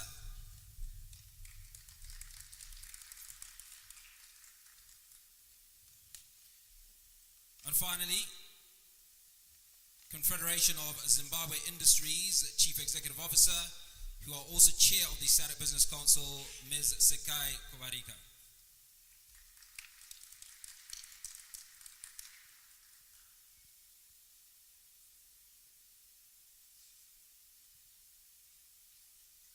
Where I come from, there's something called a warm African welcome. Ladies and gentlemen, let's now give them a proper round of applause. Ladies and gentlemen, please feel free to take your seats. Thank you very much. Just a reminder, ladies and gentlemen, for those that are plugged in to the translations, channel 01 is Swahili, channel 3 Portuguese, channel 4 is French, and channel 5 is English. At this juncture, please allow me to call upon the SADC Secretariat Director for Policy Planning and Resource Mobilization, Dr. Mubita Wabela, to kick us off.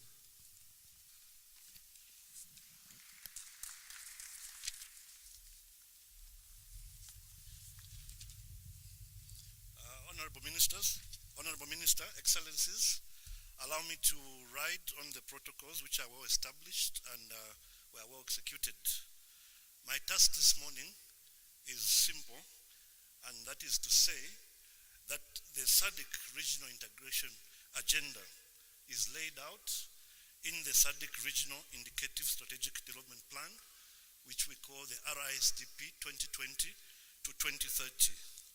And the bird's eye view of this RISDP is called the SADC Vision 2050. To appreciate this and to take a dive into the architecture and what it's made out of, allow me to invite you to watch and listen to a short video before we go into the next session. I thank you.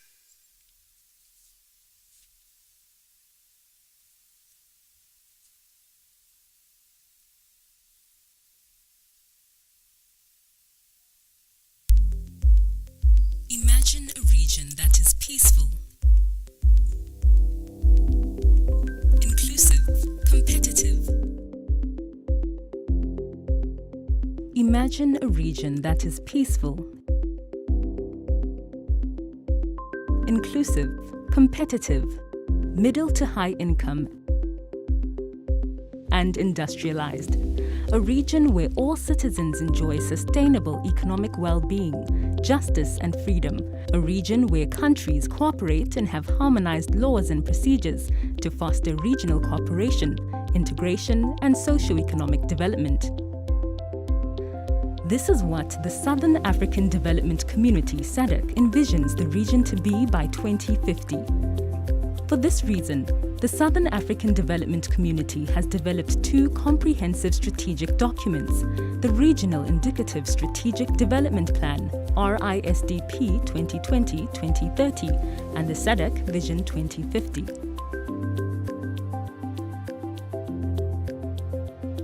The two documents are anchored on regional priority pillars, which are peace, security and good governance, industrial development and market integration, infrastructure development in support of regional integration, social and human capital development, and cross-cutting issues including gender, youth, environment and climate change, and disaster risk management. To maintain peace, security, and good governance, the SADC region is implementing programs to enhance conflict prevention, management, and resolution mechanisms with early warning systems that are capable of tracking and monitoring political, security, and socio-economic threats, among others. The pillar on industrial development and market integration is directed towards realizing an industrialized regional economy that utilizes its natural resources sustainably and developed industry that focuses on the priority sectors of agro-processing, mineral beneficiation, and alongside enhancing regional technological capabilities and capacity through science, technology, and innovation. As part of the industrialization agenda, SADC has begun the process of identifying potential value chains, which have a specific focus on how individual and regional strengths can be leveraged for optimal benefits from both regional and global value chains. The pillar on infrastructure development in support of regional integration aims to promote interconnected, integrated, and quality seamless infrastructure and networks, including cross-border infrastructure, which will be pivotal in facilitating the movement of people, goods, services, and knowledge. The pillar on social and human capital development aims to ensure that socio-economic development is achieved in a human-centered, inclusive, and sustainable manner.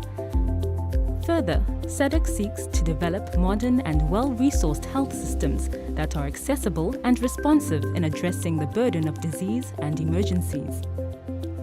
Achieving the priorities set out in the Regional Indicative Strategic Development Plan 2020-2030 and the SADC Vision 2050 is a daunting but achievable task that requires decisive and collective actions by all stakeholders. The vision envisions a peaceful, inclusive, competitive, middle to high income industrialized region by 2050 where all citizens enjoy sustainable economic well-being, justice and freedom. Now, three core pillars of Vision 2050 include industrial development and market integration, infrastructure development in support of regional integration, and social and human capital development, and all underpinned by peace, security and good governance, amongst other things. As we move on, ladies and gentlemen, to walk us through the priority regional infrastructure projects, project preparation and development, please allow me to welcome to the podium Director of Infrastructure at the SADC Secretariat, Ms. Mopola Mukwena.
refreshing morning means. But that's what we got to appreciate, having stayed here at RTJ. So thank you very much, Director responsible for infrastructure at SADC Secretariat. Mapolao Mukwena is my name. I'll walk you through a very short presentation on the infrastructure priorities in the SADC. I would have loved to do this with my two colleagues, Mr. Steve Duroy from the Southern African Power Pool, and my dear brother Zweli from the SADC PPDF, but I'll take everything. But when questions do come, if we will be given that opportunity, they will then come in and support me. So I'll proceed.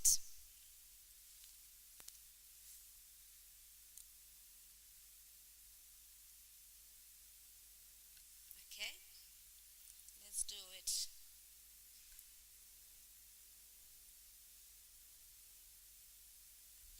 Don't do this to me because I'm in infrastructure, please. So we haven't done anything, right?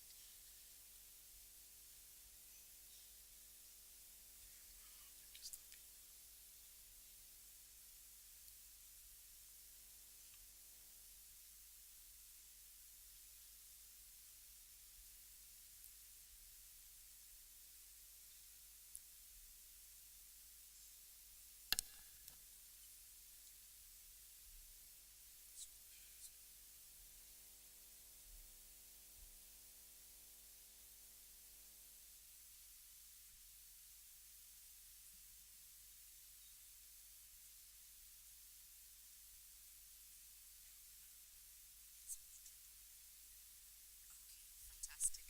When you don't have answers to some of these things, we simply say it's witchcraft. Thank you very much.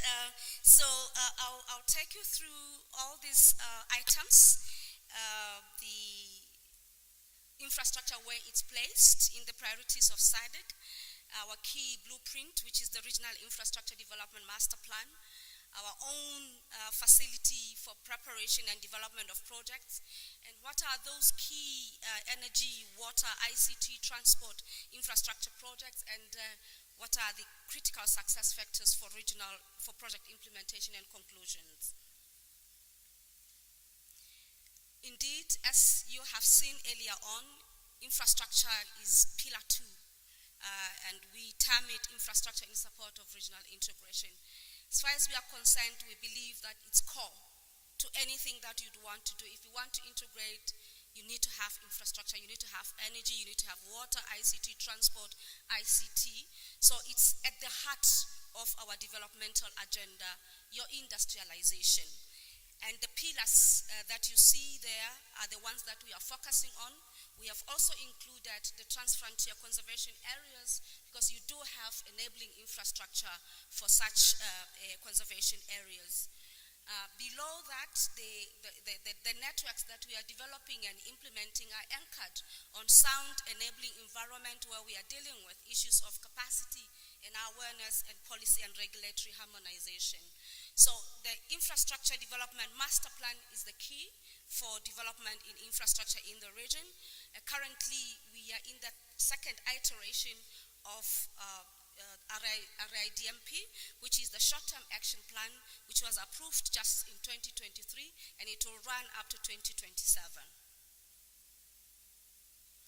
In terms of investment costs, and I'm glad, Honorable Minister, you touched on that, we do have a very huge financing gap in the region, but in as far as the short-term action plan is focused, what we are looking at as investment costs is around 90 million from 2023 up to 2027. That is spread between the hard infrastructure as well as soft infrastructure. Soft infrastructure talking about preparation of projects up to bankability and also other regulatory and policy related issues. Now, if I were to come to our own facility, indeed, you need to have a very healthy pipeline of projects. And to that fact, through their wisdom, SADC agreed to establish a SADC Project Preparation and Development Facility as a window to the Regional Development Fund. It's meant to support the promotion and preparation of regional infrastructure project in the region. It is housed by the Development Bank of Southern Africa, and they are managing it on our behalf. It has been sourced from its inception by the partners, EU, whose funding came to an end in 2021. It's currently funded by KFW, and we are in the third round of such support. We see an opportunity here for BADEA to come in, and we are very happy to have seen that in your priorities, you do support project preparation, feasibility studies, and so on and so forth. So this is a very good space for BADEA to also come in and support us to prepare the projects for bankability, which indeed, at the end of the day, you will invest in. From its inception, in terms of its performance, we have had so far 18 projects which have been approved in energy, water, and transport. And it's not surprising why you are seeing energy and transport. From the presentations and interventions that came earlier, the priorities have been energy, transport, energy, transport. Not that others are not important, but that's what we have been seeing. So far, with the resources that we managed to get from the partners, we have been able to commit around 18 million. And in terms of disbursements, we have been able to disburse around 7 million. Now, in terms of performance, we have seen 8 projects coming to conclusion, preparation completed. We have 4 projects which are at capital raising. We also have 4 projects that reached financial close. We are very proud of that. And we have 3 projects which are under implementation. It is not a very pleasing picture. It's mainly because of the resources that we have been able to attract, but we do believe that there's great potential for the facility to even do more. And we are very happy and glad, Chairperson of Council, that through your meeting we were able to approve funding capitalization of PPDF using SADC member states' resources. So we are going to see some changes in this regard. Now, coming to the core, the energy sector, indeed we do have Southern African Power Pool, which is there to advance our power projects. And our preoccupation in the region is to look at category 1 of projects. Those are the projects to interconnect non-operating members. Currently, we have 3 members who are not yet connected to the subgrid, this being Angola, United Republic of Tanzania, and Malawi. But we are also glad that Malawi-Mozambique interconnector is now under construction, and it should be commissioned by December this year, and therefore we'll see Malawi coming into the grid. In terms of Tanzania, we do have a project that we call Zambia-Tanzania Interconnector.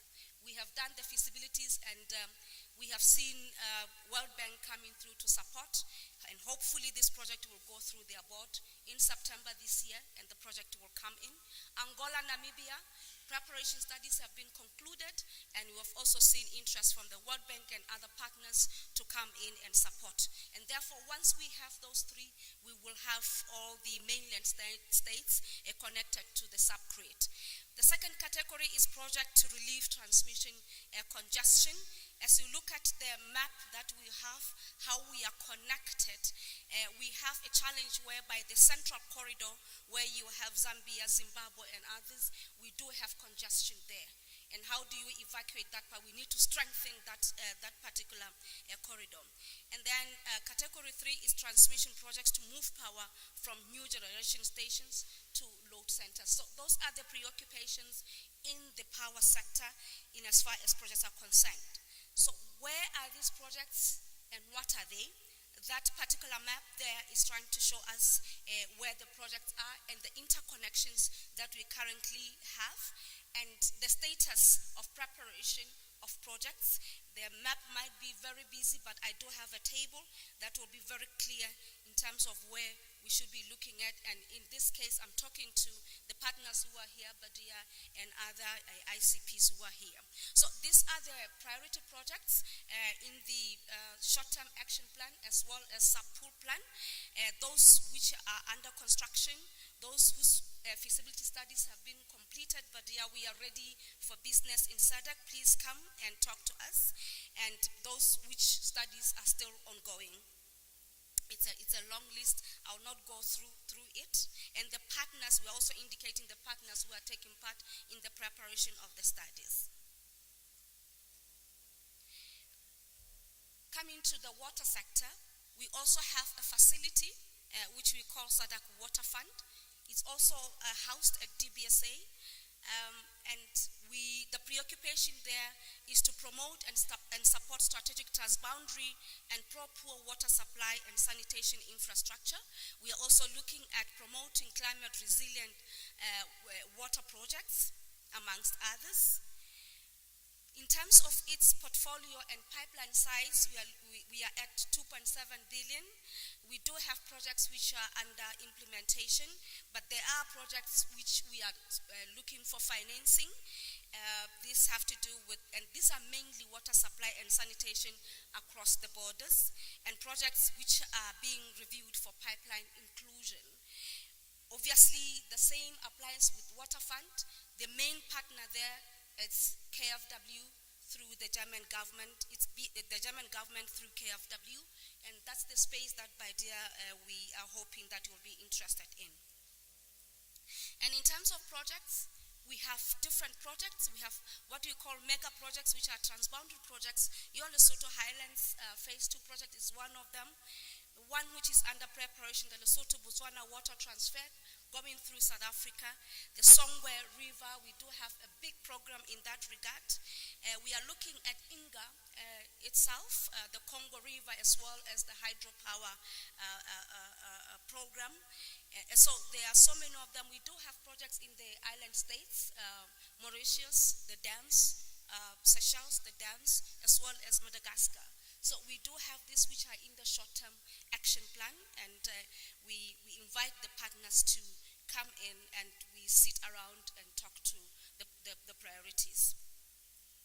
In the ICT sector, we have a regional blueprint, which is SADC Digital Transformation Strategy, which is also informed by the continental one. A number of projects have been identified and they are listed, but I would want to skip this slide because we do have a table that indeed indicates where the projects are. We have been able to develop a network which we call SADC Regional Information Infrastructure through optic fiber as well as undersea cables. But where we are lacking now is what we call last mile connectivity, connecting your rural areas, connecting your industrial centers, and so on. And that's where we have a major challenge. As you can see, we have projects in DRC, in Tanzania, in Zimbabwe, in Botswana, and they are different in size and magnitude. And so that's where we are also inviting the partners to come in. In the transport sector, we are pursuing what we call a corridor approach. And I think right now, one of the priorities also, we have a strategic direction towards rail. We have been building roads. We can't even maintain them and neglecting the rail sector. So the strategic direction now is also to promote investment in our rail projects. And in terms of projects, indeed, you'll see we have a couple of such rail projects in Tanzania connecting with East Africa as well as Southern Africa. Also DRC connecting in the Lobito corridor. And we also know that in the Beira corridor, our Beira Machipanda is there running, but we have to connect Zimbabwe as well as Botswana. So those are some of the key projects in the rail sector. Also, OESBP, one-stop border posts are key. We have just been talking about the issue of Kasumbalesa, Bait Bridge, Martin's Drift, and other one-stop border posts. So these are the key projects, and also expansion of our ports. The map shows our the rail corridors, different rail corridors, and clearly you'll see, if you look at it closely, you'll see where the gaps are. We have dilapidated infrastructure, so we need to pay attention to that. Like I mentioned, we are now focusing or trying to rise to the occasion that we're no longer talking about trade and transport corridors. We're now considering development corridors, and therefore anything around it, all the anchor projects, we have to look into it. If indeed we want to industrialize, we are showcasing a case of the North-South corridor. It's the same for Lobito corridor, it's the same from Twara corridor, it's the same for Central corridor, Nakala and other corridors. But we believe that if we look at the integrated approach to development of corridors, we think will go a long way. The projects are being indicated, but this is the case of the North-South corridor. They run from ports to roads, rail, and border posts. Chairperson, I know, moderator, I know you are standing behind me and I can feel you. You are so heavy behind me. We were just given 10 minutes, but we hope that with the interventions that will come from the floor, we'll be able to expand further. So thank you very much. I won't go into the critical factors. I think we know about them. And also conclusions. We really need financing on infrastructure and prioritization, focusing on the high priorities to take us where we want to be in 2050. Thank you very much. Ms. Mokoena, ladies and gentlemen. Just a reminder of some key takeaways from that conversation. Infrastructure projects are essential for enhancing regional integration within SADC, providing a foundation of economic growth, trade, facilitation across member states. Project preparation and development facility plays a critical role in preparing and promoting regional infrastructure projects. It is funded by donors like the European Union, KfW Development Bank, and close to 18 million has been committed to date. And there was also the highlighting of significant projects such as the Angola-Namibia Transmission Interconnector, which are crucial for improving regional connectivity and resource sharing. Ladies and gentlemen, it is my sincere honor to thank the chair of the SADC Council of Ministers, Honorable Ambassador Frederick Shava, who's also the Minister of Foreign Affairs and International Trade for the Republic of Zimbabwe. He will be leaving us shortly to attend to a prior engagement. Sir, we thank you for your time and appreciate the support.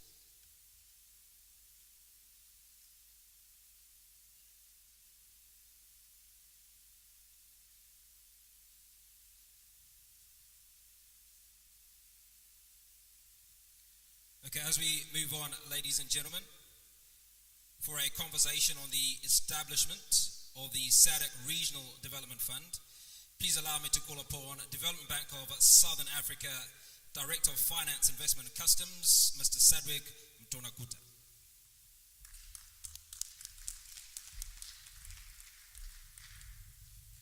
Thank you. I will take you back. I will show where you will be going. But let me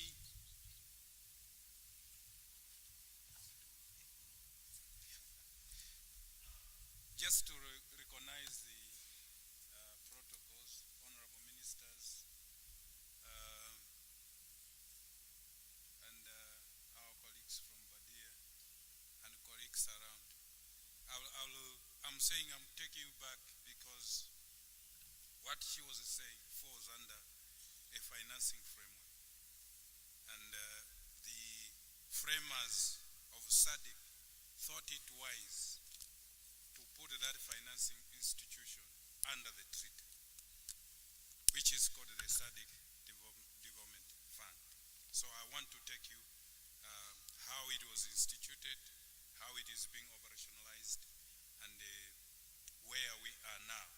so that what she said can be supported.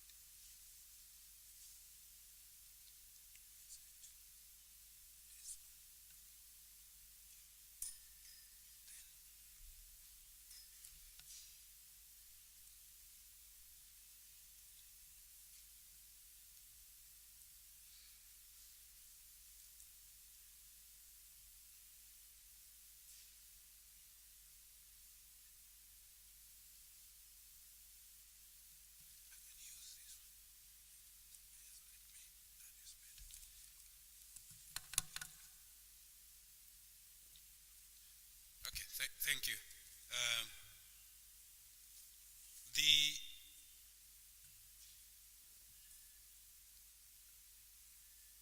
When the SADC was being established, the founding fathers and founding persons, or our founders, thought it is prudent to put a financing mechanism in the treaty. So the Regional Development Fund is a treaty-based institution established and spelled out in the treaty. It's already established.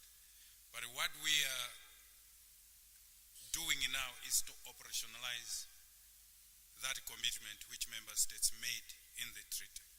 So what I will do is I will just give a background and update you on where we are in terms of operationalization and where are the opportunities, and just highlight a few challenges which we, the region, is facing, but they are trying to resolve those challenges.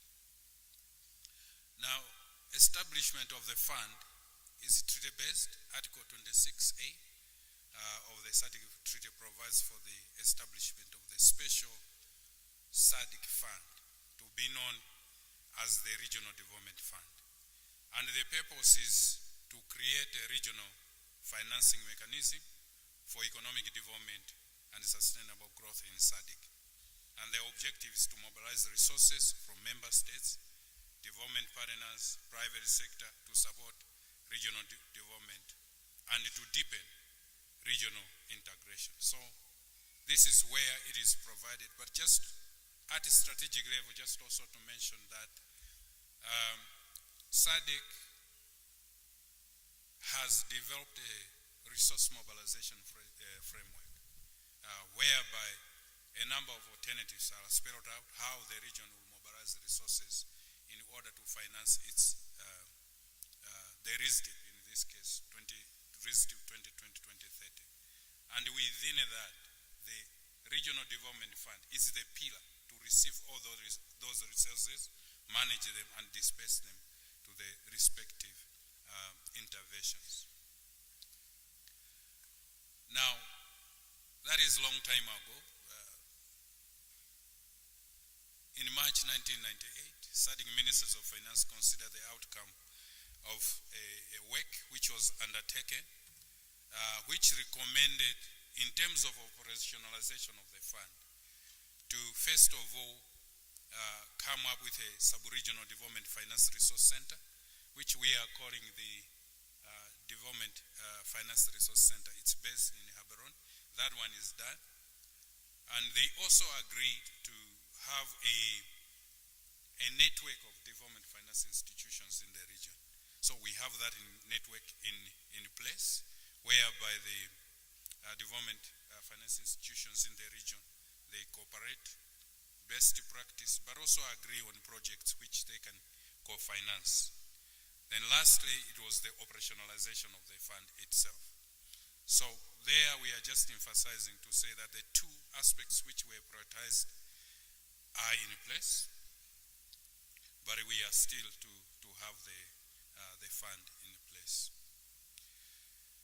Again, the Ministers of Finance around 2004, 2005, they came again to say, what is the critical need in the region?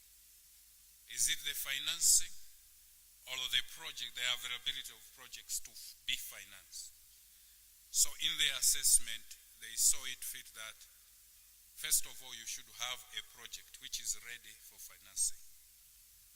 That's why in the protocol on finance and investment, they agreed to say, let's establish a facility which will focus on preparation and the development of projects.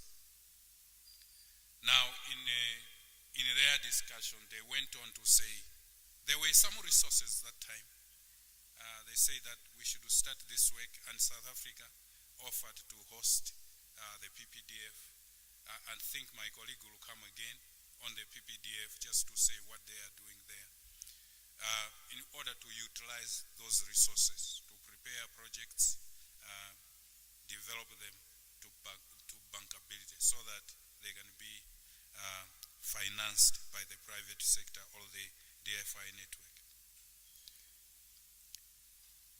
Now, there was another work which was also done in 2011 just to see how the fund should be structured, and an agreement was made to say the fund should have 4 windows. The first, it's an infrastructure window. For the very reasons that infrastructure is critical in the region, energy, transport, as my colleague has just mentioned. But again, that at the same time, after the FTA was launched, we said the supply side has to be addressed. So one of the windows was industrial development window.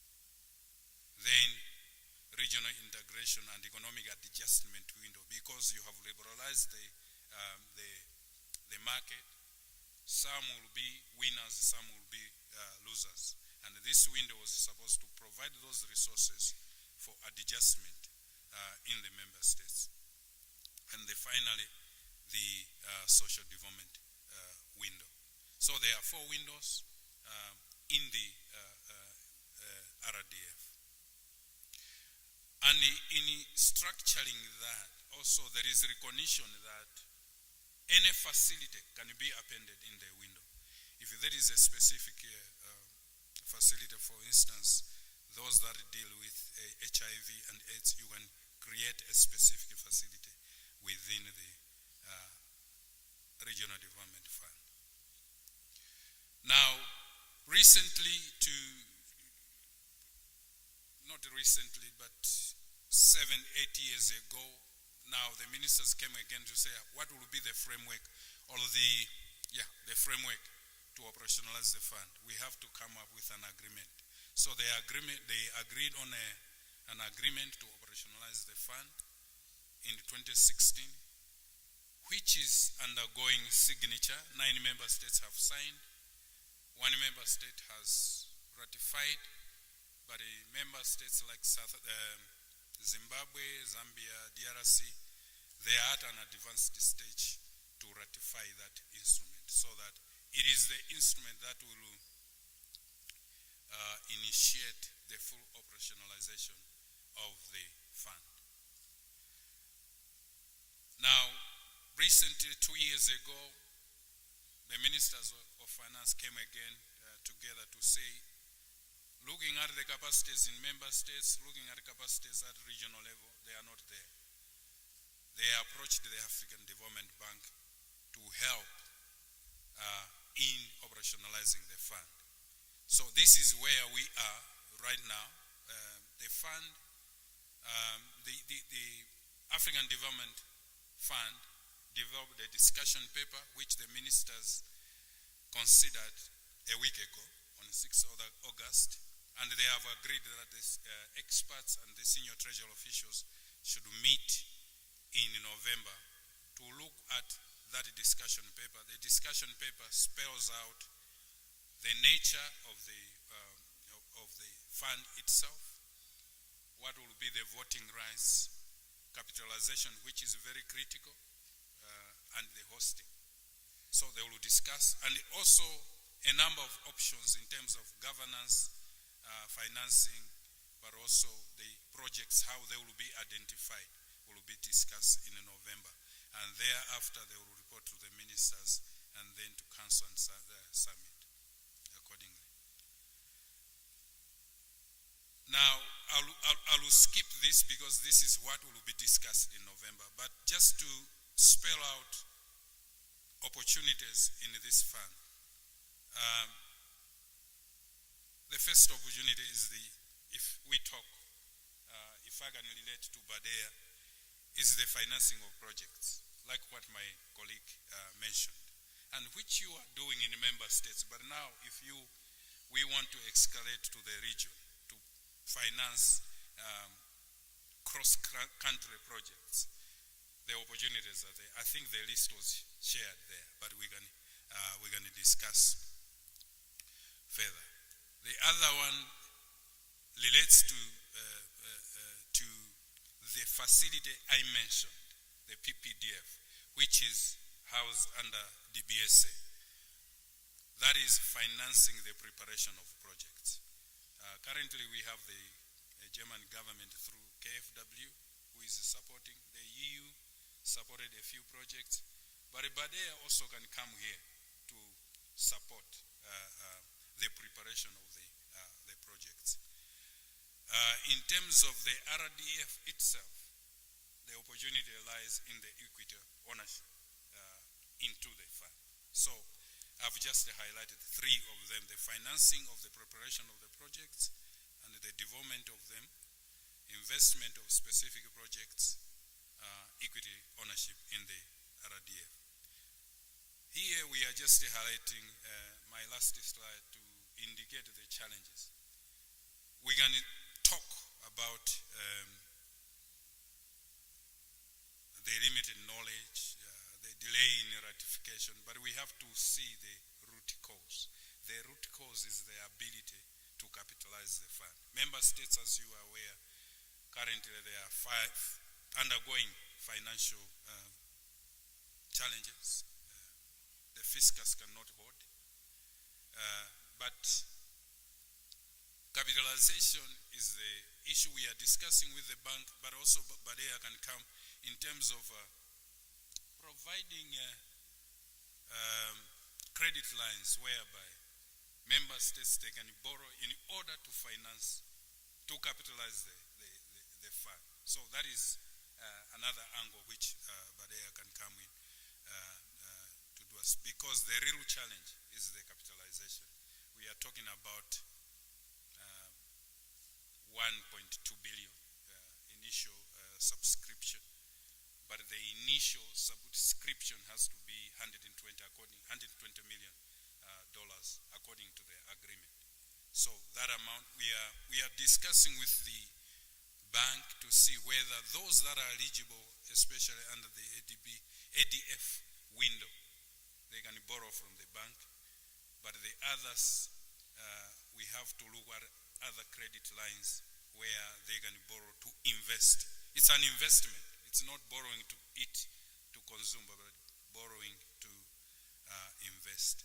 So that's in a nutshell in terms of the operationalization of the SADC Regional Development Fund. Thank you.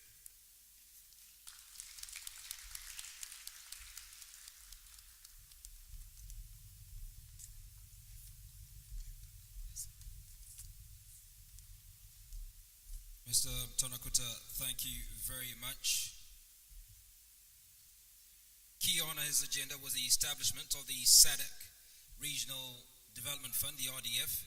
And it's a treaty-based initiative aimed at creating a regional financing mechanism to support economic development and sustainable growth within the SADC region.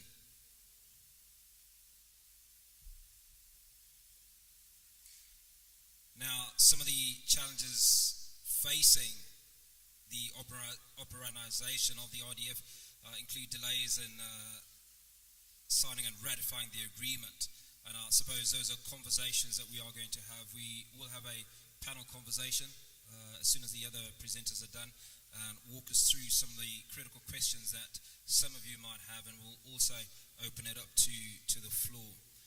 Just a reminder, and I think Mr. Mtonokuta, you were pretty much on point in keeping to the 15 minutes that's been allocated to the speakers, to allow us a few minutes to have a conversation before we break for lunch.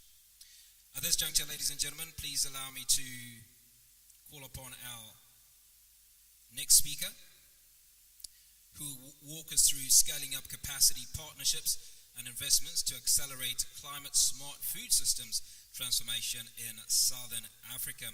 And for the FAO, Mr. Roy Machoko, who's the Agro-Food Systems Investment and Policy Support Specialist.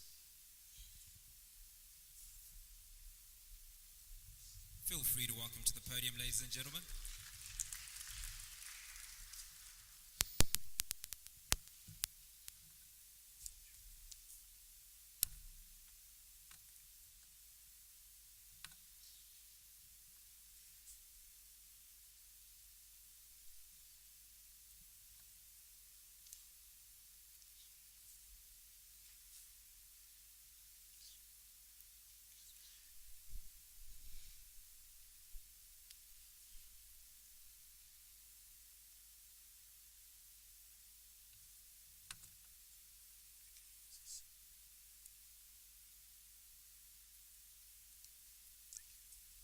Good afternoon.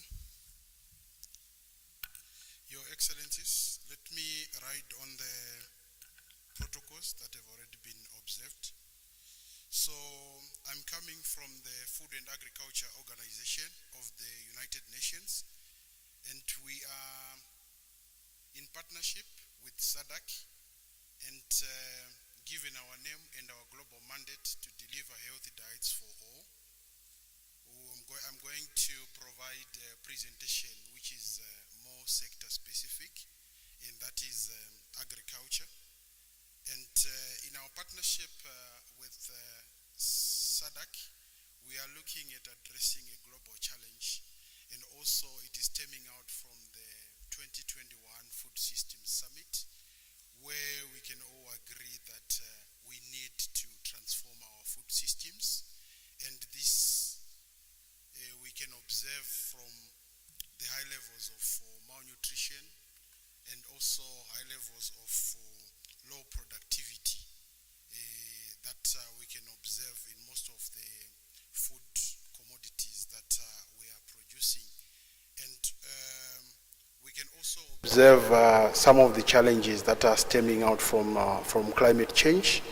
So it means that we need to deepen our ability as countries to produce food for our own people.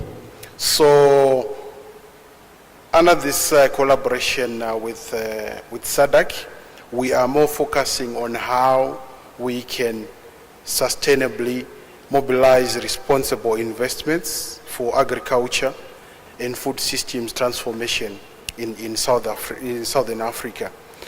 So we are doing this under a global initiative called the Hand in Hand Initiative, and we are looking at facilitating private sector-led and public sector facilitated agriculture growth models for Southern Africa.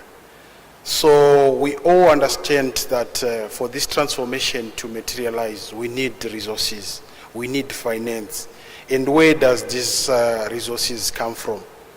These investments, they come from public sector, and we understand that public sector, that is the governments within Southern Africa, they are already playing a major role in investing, in financing agriculture.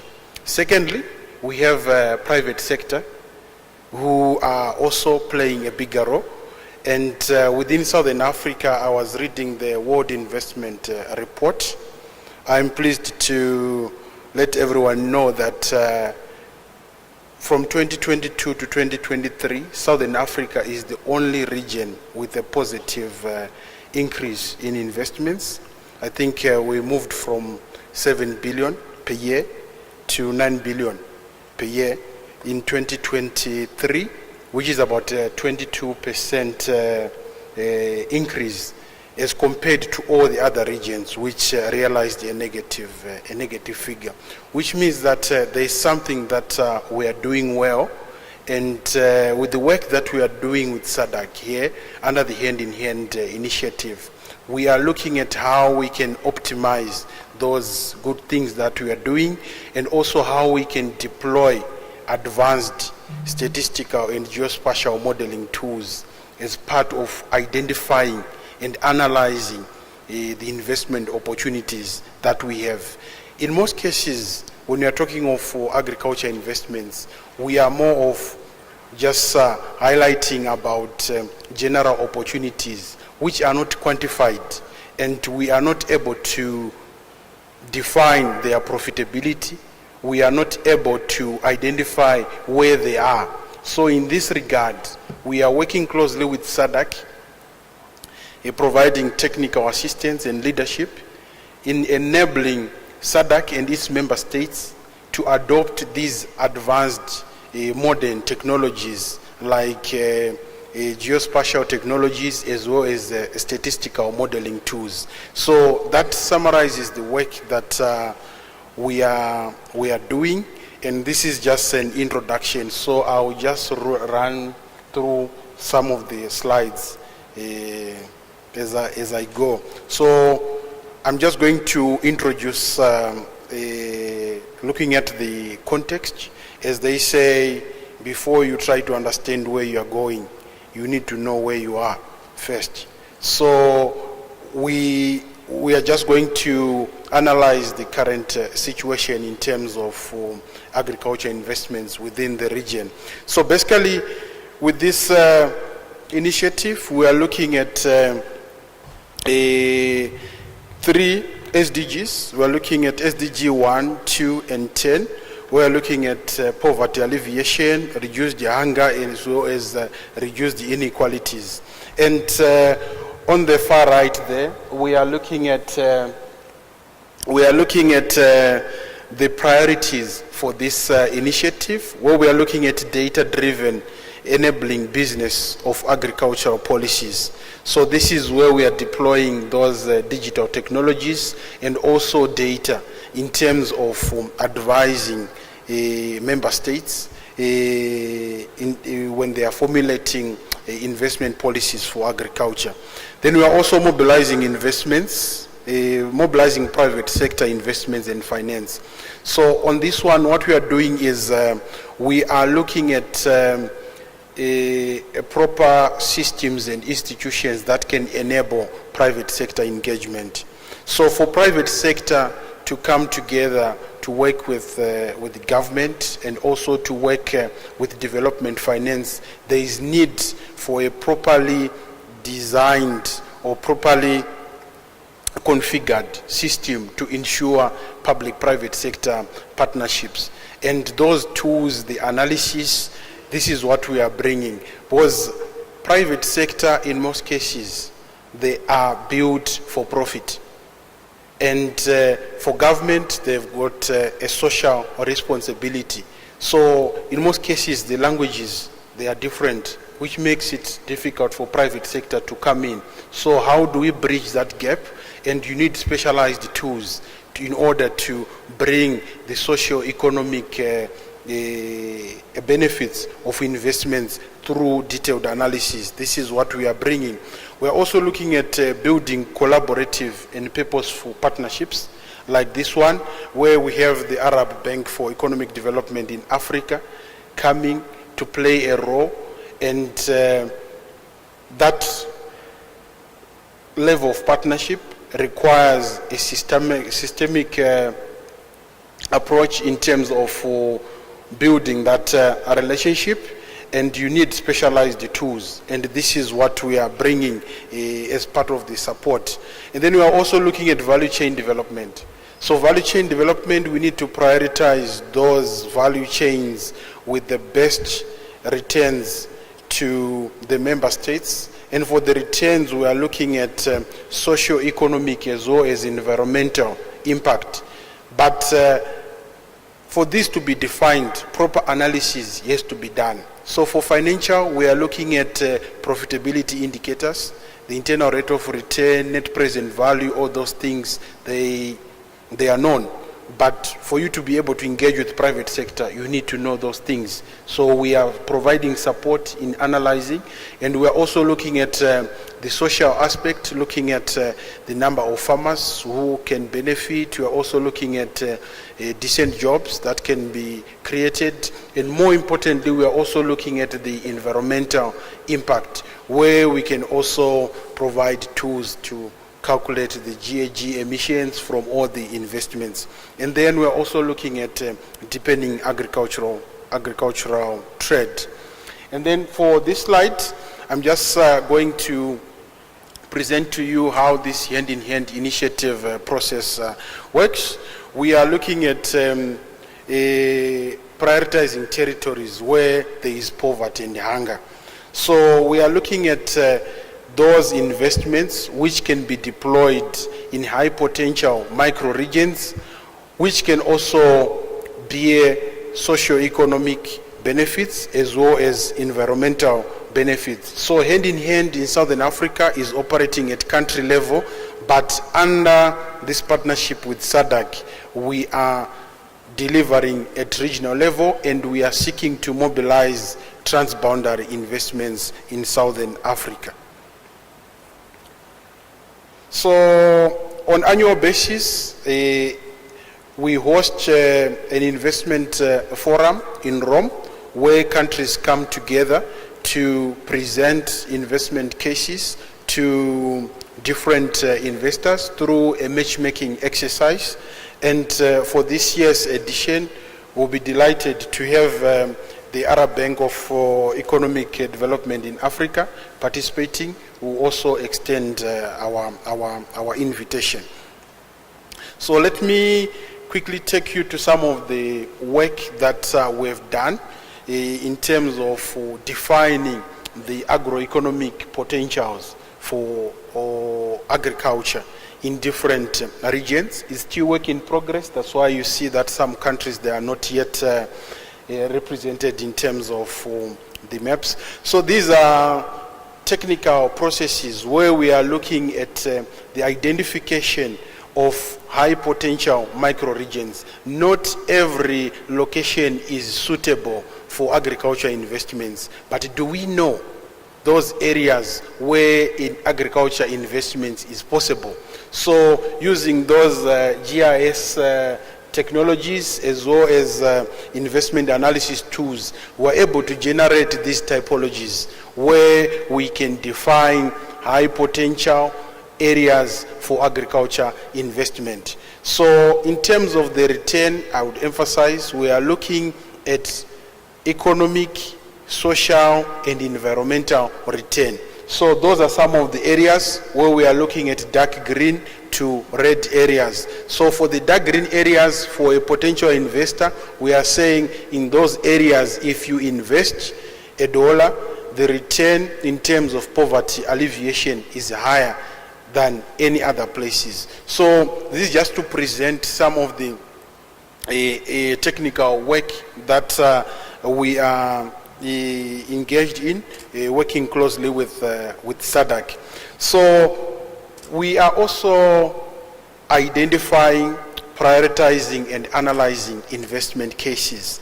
So under this regional initiative, one of the investment cases that we have, we are looking at smallholder micro irrigation systems. So just to showcase the level of analysis that we do, we are looking at irrigation for small reservoirs, looking at smallholder farmers.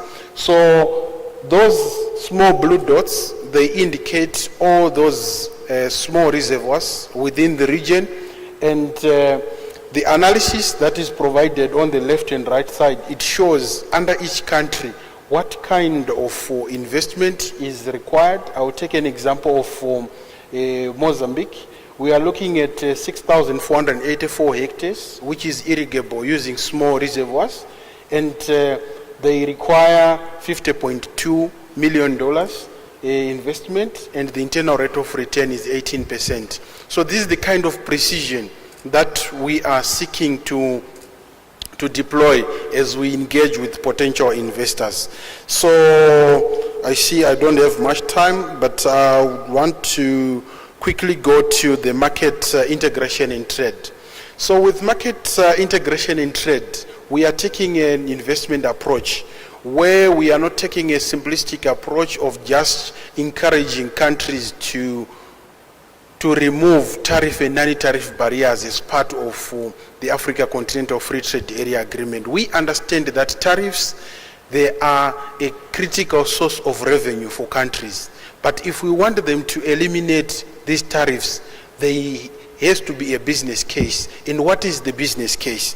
So with the analysis that we have done, let me quickly go through the summary, the section, where we are looking at for countries in Southern Africa, if they have to eliminate tariff barriers, there is need for $827 million investment, looking at trade enabling infrastructure, looking at value chain development, and also looking at policy enhancement. So maybe governments would ask, if you were to invest this $827 million, what's the internal rate of return?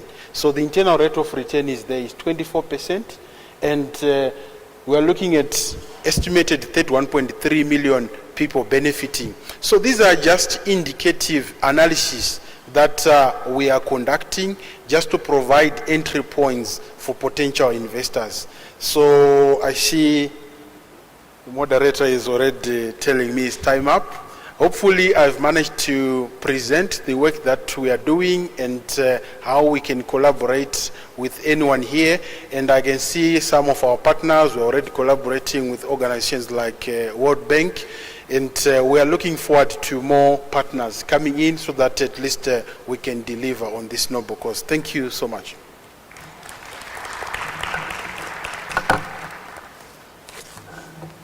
Mr. Machoko, thank you very much. Ladies and gentlemen, if you may please be upstanding as the Honourable Minister departs.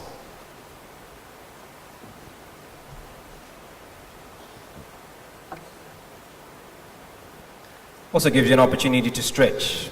Okay, please take your seats, ladies and gentlemen. Mr. Machoko, thank you very much. Key talking points.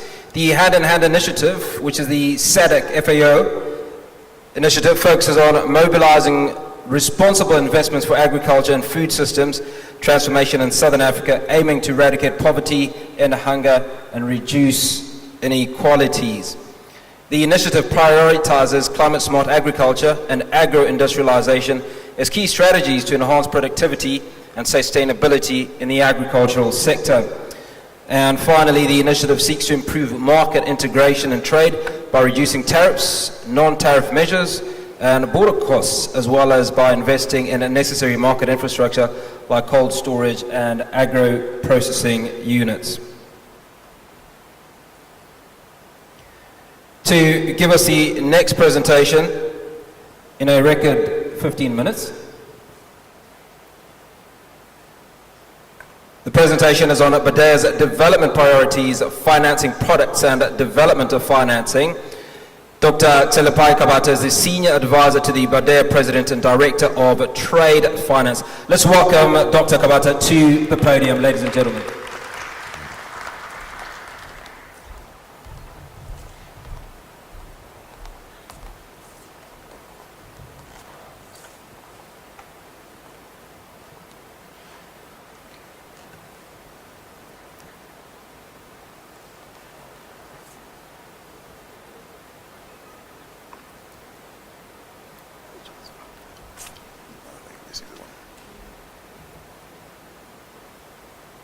No,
protocol fully observed.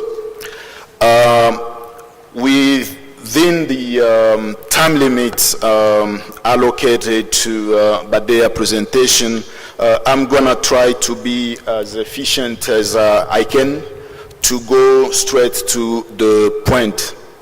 I would like to give you an overview about BADEA first and highlighted BADEA's priorities as defined by our strategic framework, BADEA 2030, and few words about our credit rating and how important it is when it comes to resource mobilization. And following that, I'm going to present some of the financing products that BADEA offers. And in the end, I will make a short point about our development impact, more specifically within the SADC region. So having said this, when it comes to the BADEA's overview, I would like to say, I think my president actually provided a broad view about what BADEA does. We've been established back in 1974. We've been operational since 1975. We are operational actually within 44 countries around the continent. We are headquartered in Riyadh for the moment. We have an office in Cairo, Egypt. Our mission as a development bank revolves around promoting economic and social development in Africa, as well as fostering cooperation between Arab countries and African countries. And that cooperation is actually done through investment and trade. So, as highlighted by the president, BADEA is part of a huge umbrella, what we call the Arab Coordination Group, which is a platform of about 10 Arab financial institutions where BADEA is member. And the reason why I would like to add it from the get-go, our partnership within the Arab Coordination Group allows BADEA to actually catalyze more resources when it comes to its intervention within the continent, to the extent that on average, for each dollar that BADEA mobilizes to finance projects around the continent, we have a propensity to mobilize 4 or even 5 more within this Arab Coordination Group. So when it comes to development priorities, BADEA from the get-go got a mission to promote economic and social development.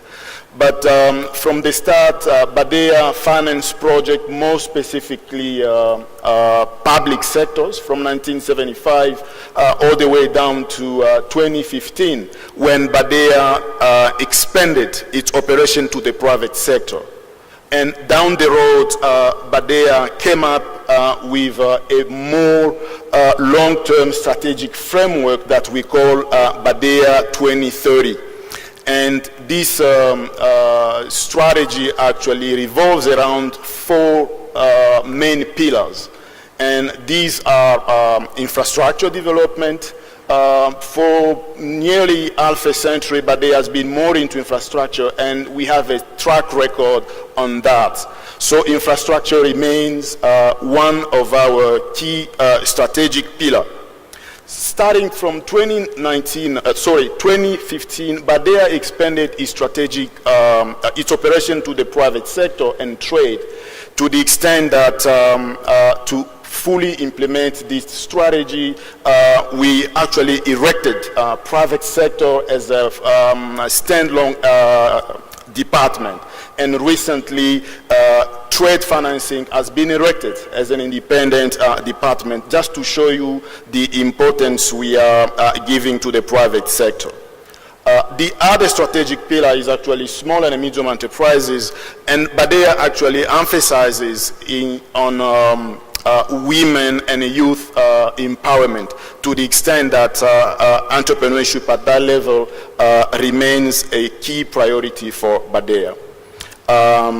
Agricultural value chains is one of these strategic pillars. I will not extend more about the importance, the role of agriculture in development of any country, given its capacity actually to create more jobs and therefore reduce poverty. Capacity development is another priority for BADEA, and we consider this as one of the a cross-cutting strategic pillar, enabling the one I just highlighted. So, as mentioned earlier, but over the last 2 years, BADEA went to a motion to actually get a credit rating for major credit rating agencies. And the reason why BADEA took this road is actually to leverage on its strong standing so that we can afford to go to the international market, raise more money, more resources at a more competitive rate, and therefore extend that to our development financing. So far, we've been rated AA1 by Moody Ratings, AA with positive outlook by Standard Poor and Global, AAA with a stable outlook by the Japan Credit Rating Agency. So this rating has been a strong enabler of our success of the first inaugural bond issuance early January, as the President highlighted in his opening remarks. So I think this is one of the core slides of interest. I mentioned earlier that for 40 years pretty much, BADEA was financing more the public sector. And I will not dwell much into the public sector because we pretty known on that. And on that one, public sector financing at BADEA extend loans to government, most of them very long-term loan to finance infrastructure.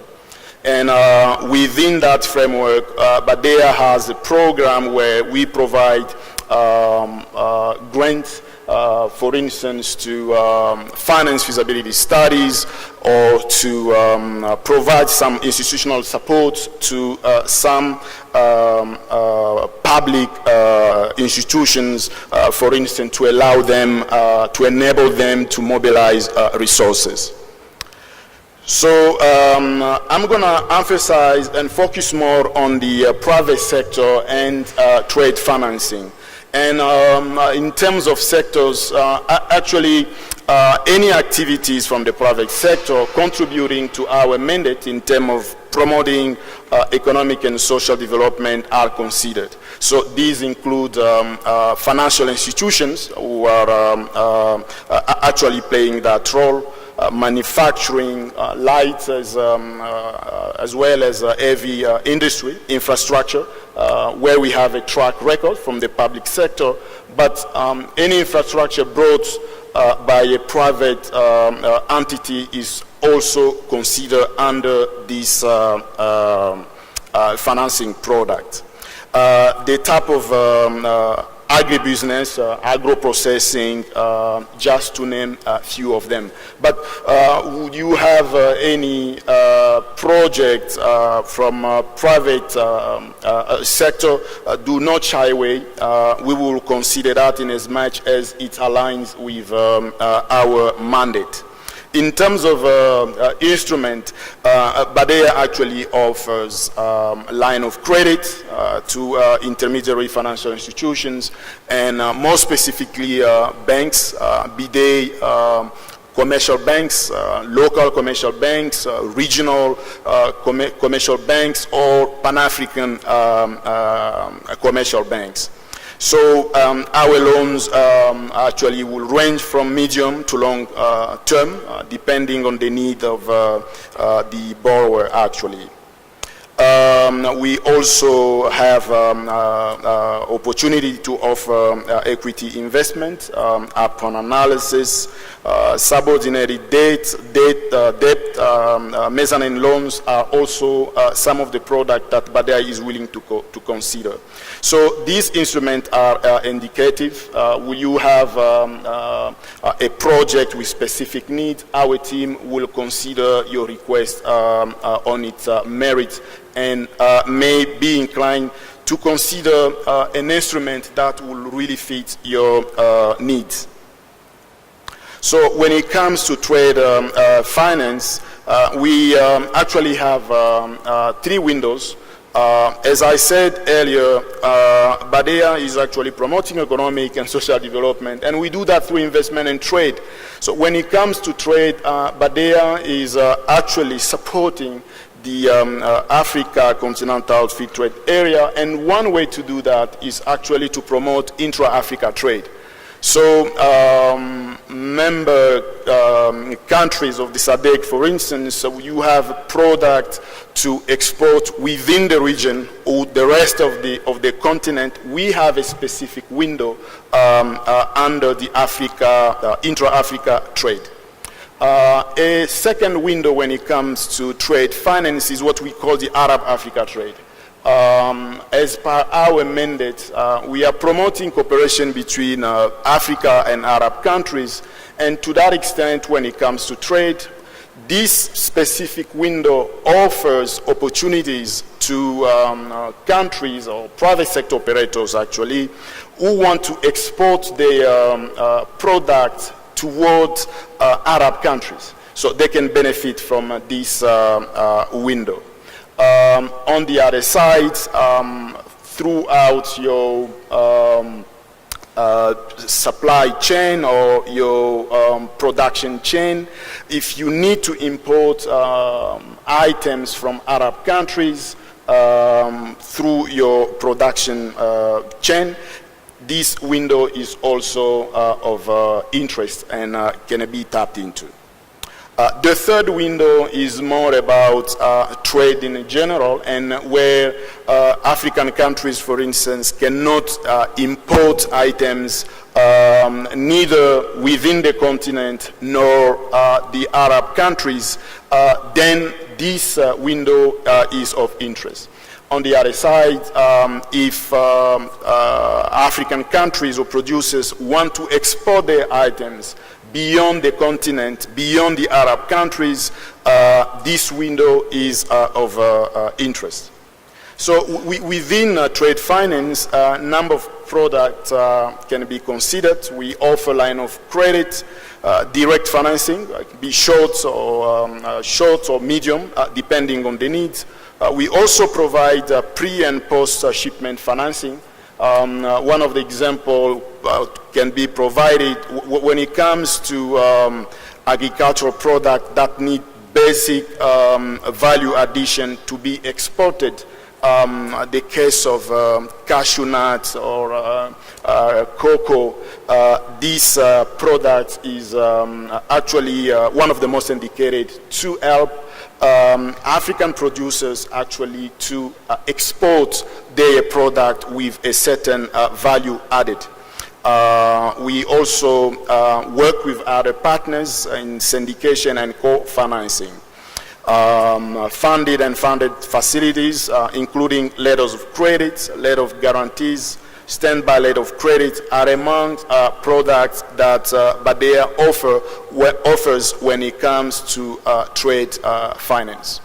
As I said in my previous slide, if you are operating in a trade and you need a specific product to meet your needs, and it's not labeled here, please do not shy away. Our team is willing to consider your need and fund which financial product can actually fit best your needs.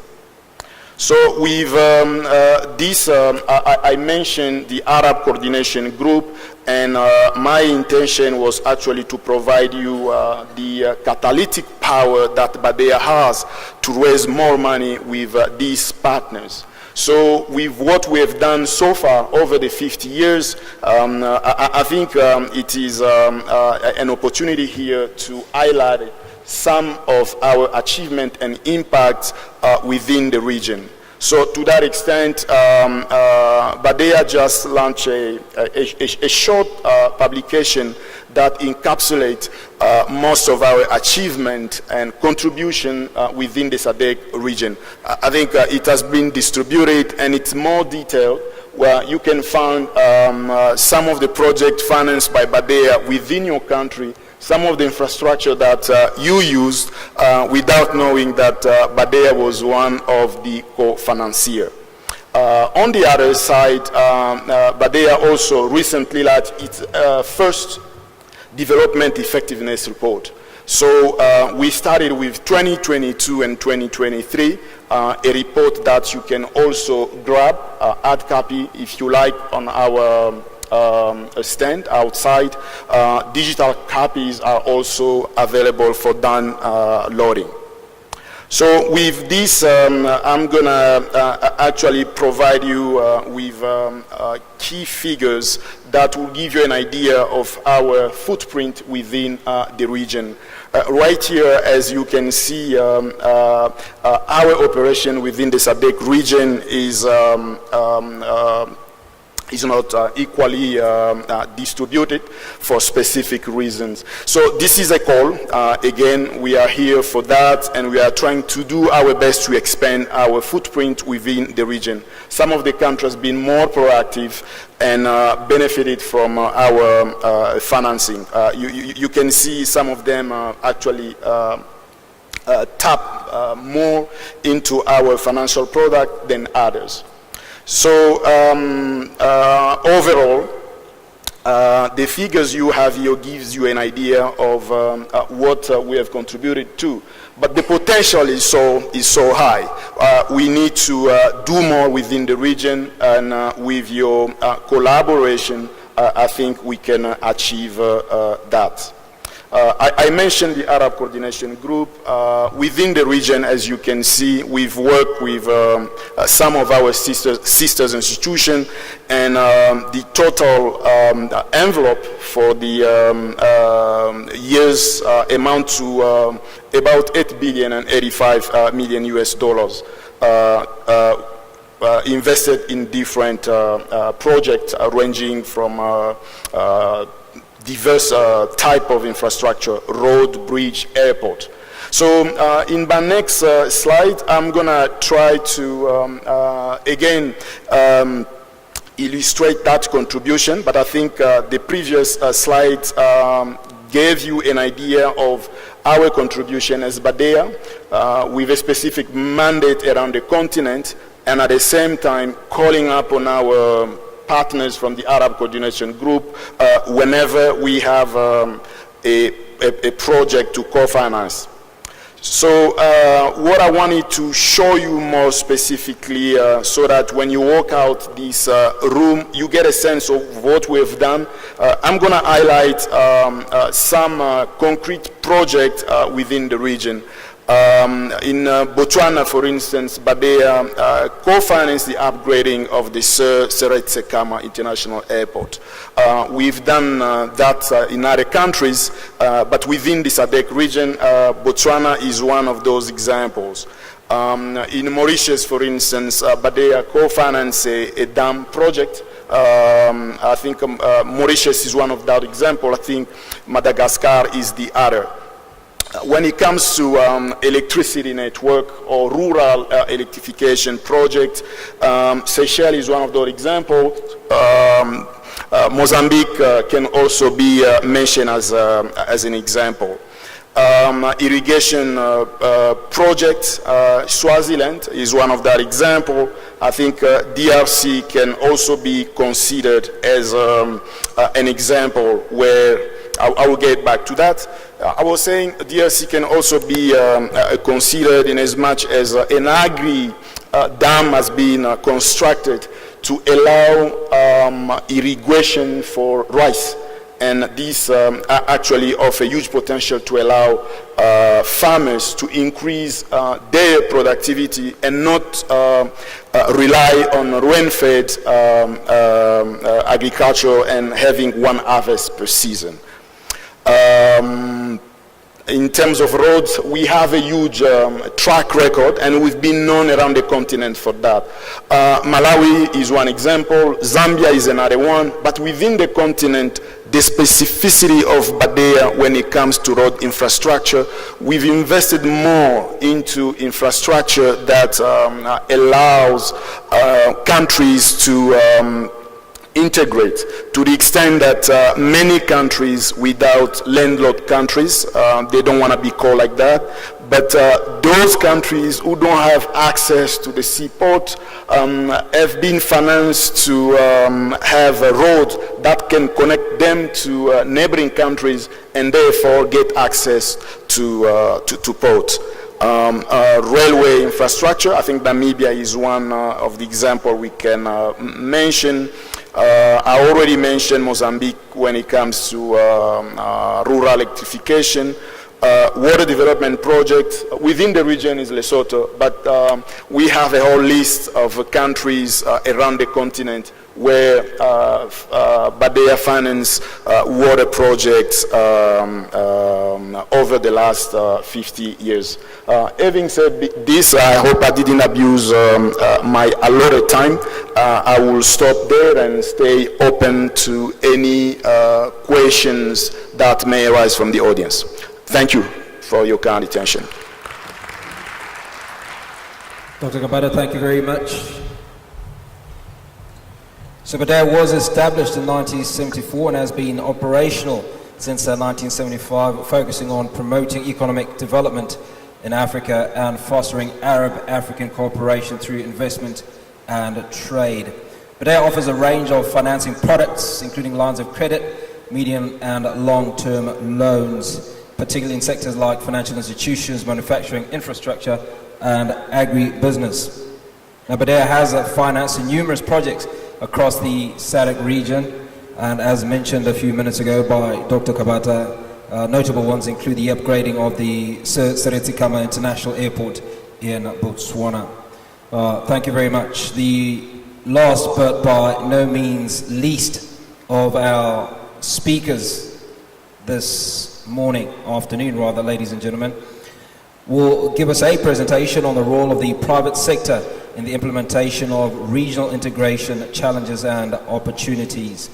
For the Confederation of Zimbabwe Industries, the CEO, who are also chair of the SADC Business Council, ladies and gentlemen, Madame Sekai Kubariga.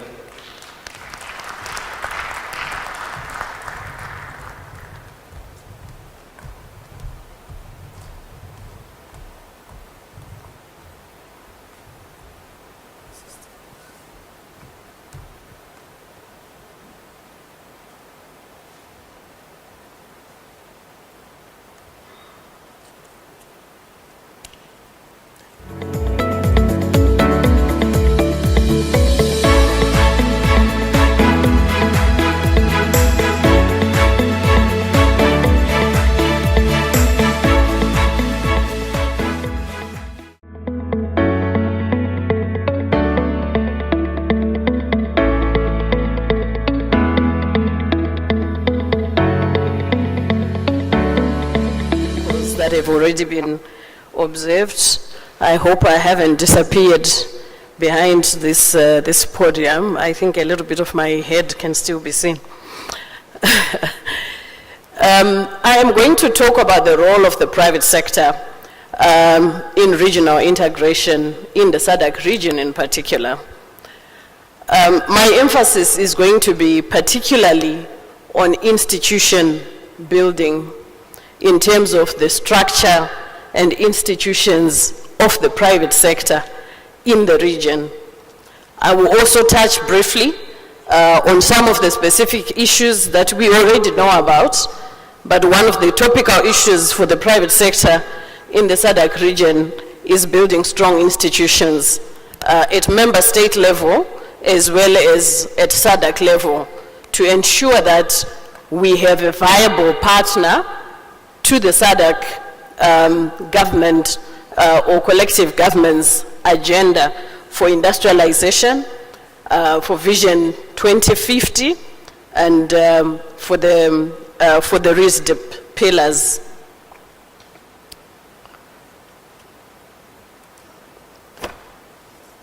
Oh, okay.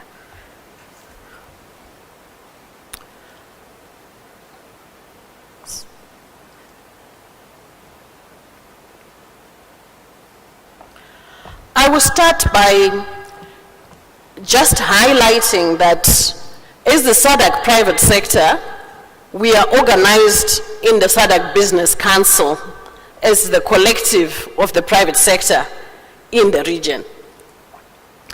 And this collective consists of the different, maybe regional sector associations and some regional apex organizations at SADC level to form the SADC Business Council. But I also want to bring to your attention that when you look at the SADC industrialization strategy, in particular, which accelerated the need to form the SADC Business Council, it started in 2015.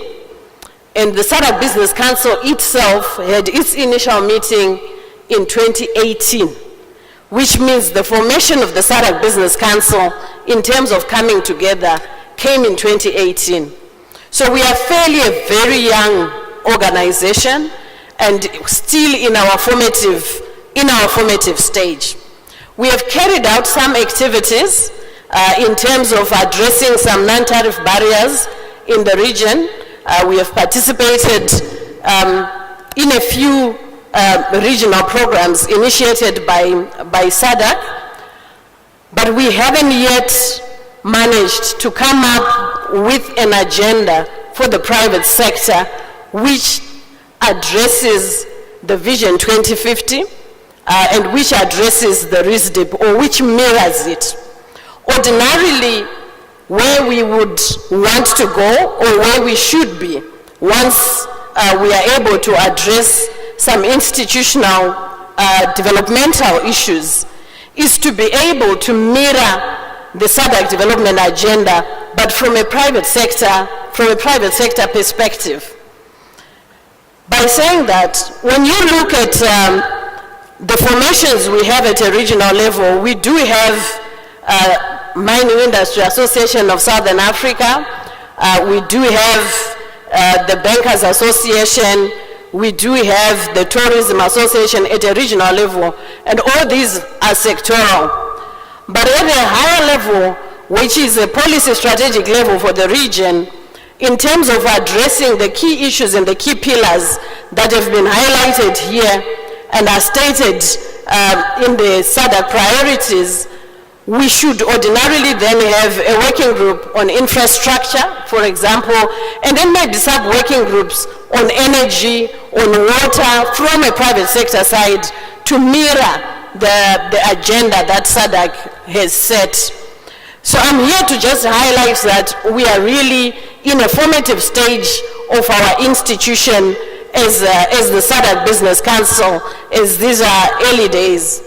But with that, I would also like to highlight that when you look at the region and the different member states that we have, the private sector formations are at different levels of development or capacities, and there's a strong need to capitalize institution building. When we form new institutions at a regional level, clearly there would be a need to also capitalize institution building at the SADC level. But because the SADC Business Council or the SADC private sector collective is a collective of national associations, we also need to capitalize institution building or institutional strengthening at member state levels.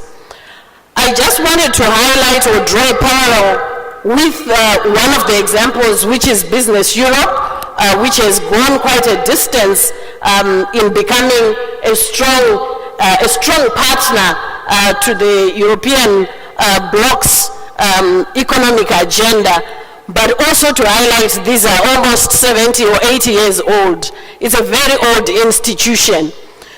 So why do I mention this? Because this clarity and effectiveness to partner government and to partner the regional integration agenda requires a lot of capital in institution capabilities building. So the private sector institutions in the region, ultimately, we would like to be able to be partners to this regional agenda, but it will take some work.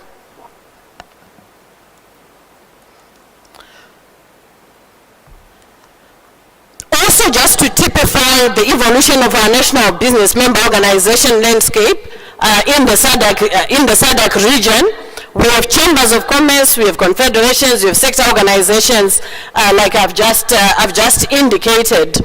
We don't ordinarily have apex organizations across the whole region. The formations are quite different in the different countries. And what we are intending to do at the SADC Business Council is to ensure that the regional formation or the regional collective is as inclusive as is possible and ensures that the different member states' diversity in terms of formation of the business associations are included at a regional level. But what does this all mean for regional integration? In order for us to then be an effective partner to the governments, we do need consensus. And the consensus on regional integration, I would say that from indications from all the business associations across the region is quite clear. And the consensus on growth is also quite clear. What is missing is for us to now institutionalize and operationalize the level of cooperation that makes us a viable partner to the SADC integration agenda. Then I move on to other areas specific to private sector and how the private sector can also play a role in the regional integration agenda. When we are looking at the regional infrastructure, the infrastructure gap has been highlighted, the financing gap has also been highlighted, and of course the available financing has also been highlighted. But as we are all aware that governments may also have a limited capacity to borrow because the demand for infrastructure is huge, or the infrastructure gap is quite huge, as has been indicated. So if we look at the mining and commercial agriculture sectors, we may be able to leverage the private sector for regional infrastructure financing, leveraging on the balance sheets or the cash flows of mining entities or mining investments that are flowing into the region and establishing mines in lithium and other minerals, as well as large-scale commercial agriculture. And particularly the infrastructure priority areas that the private sector could participate in are rail, electricity, and road. This would definitely complement government's capacity to borrow for infrastructure as we leverage on private sector investments to create some headroom to finance these huge ticket projects. So as a result, the convergence of policy and capital in making this a reality is quite urgent. Why it is urgent is because the productivity and competitiveness gains that we will get are critical for our participation or for our competitive participation in the free continental trade area. We are all aware that productivity goes down by about 30–40% due to infrastructure constraints in some cases, and also competitiveness also goes down. And we need to be able to activate partnerships between private sector and government to ensure that we accelerate infrastructure development. So this is one area that the private sector can work with governments on to accelerate regional integration, particularly on infrastructure development. I will not go into the specific projects. I think there was a comprehensive list that was given.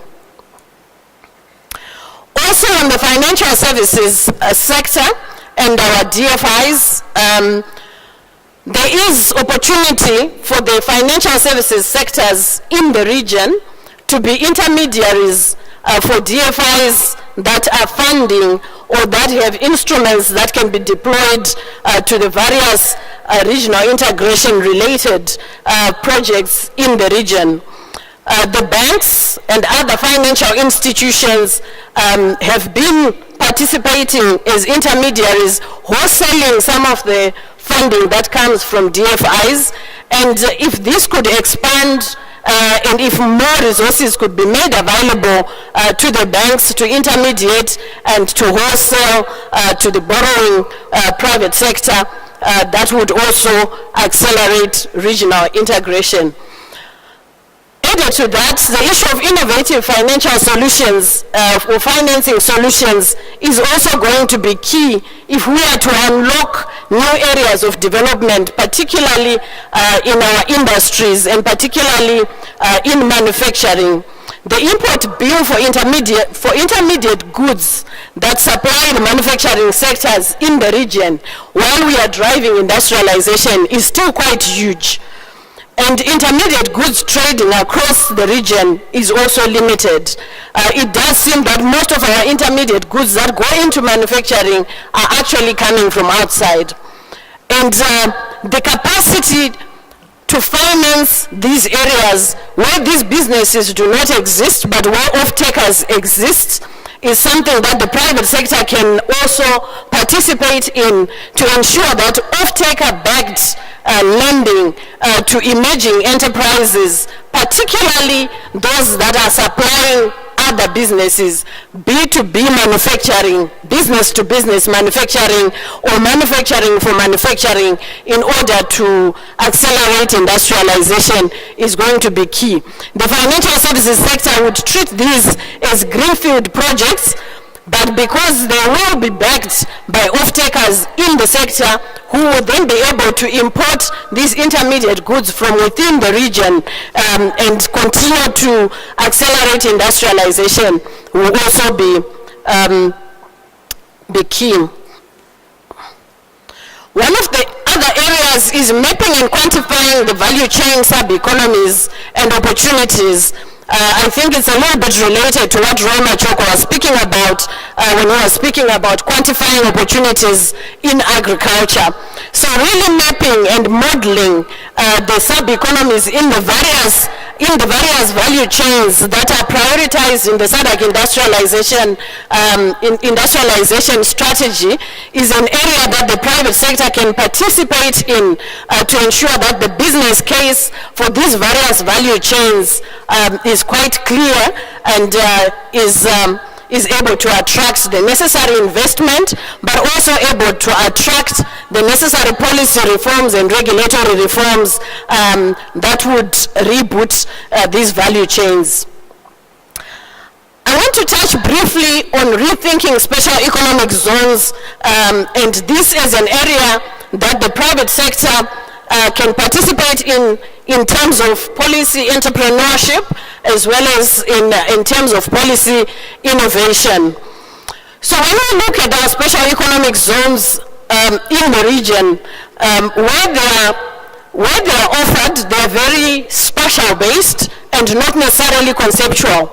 But we are looking at a whole region of SADC, and the conceptual approach may be a way of making sure that we are able to quickly identify some special economic zone business areas that are not spatial, but that are conceptual.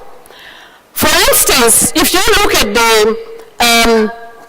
the agro-industrial parks or other zones, they would require infrastructure development to build the parks, to build the cross-border zones, or to build whatever areas are then designated as special economic zones. But that we are in a hurry to accelerate our industrialization. We do have different businesses and we do have different facilities across the region that can actually be grouped into a special economic zone from the mere fact that they address the growth factors that are needed to accelerate the industrialization. It doesn't matter where they are sitting. The world has become virtual anyway. So in order to accelerate that, we may need to innovatively think around a conceptual approach to SEZ over and above the special approaches that are currently being pursued.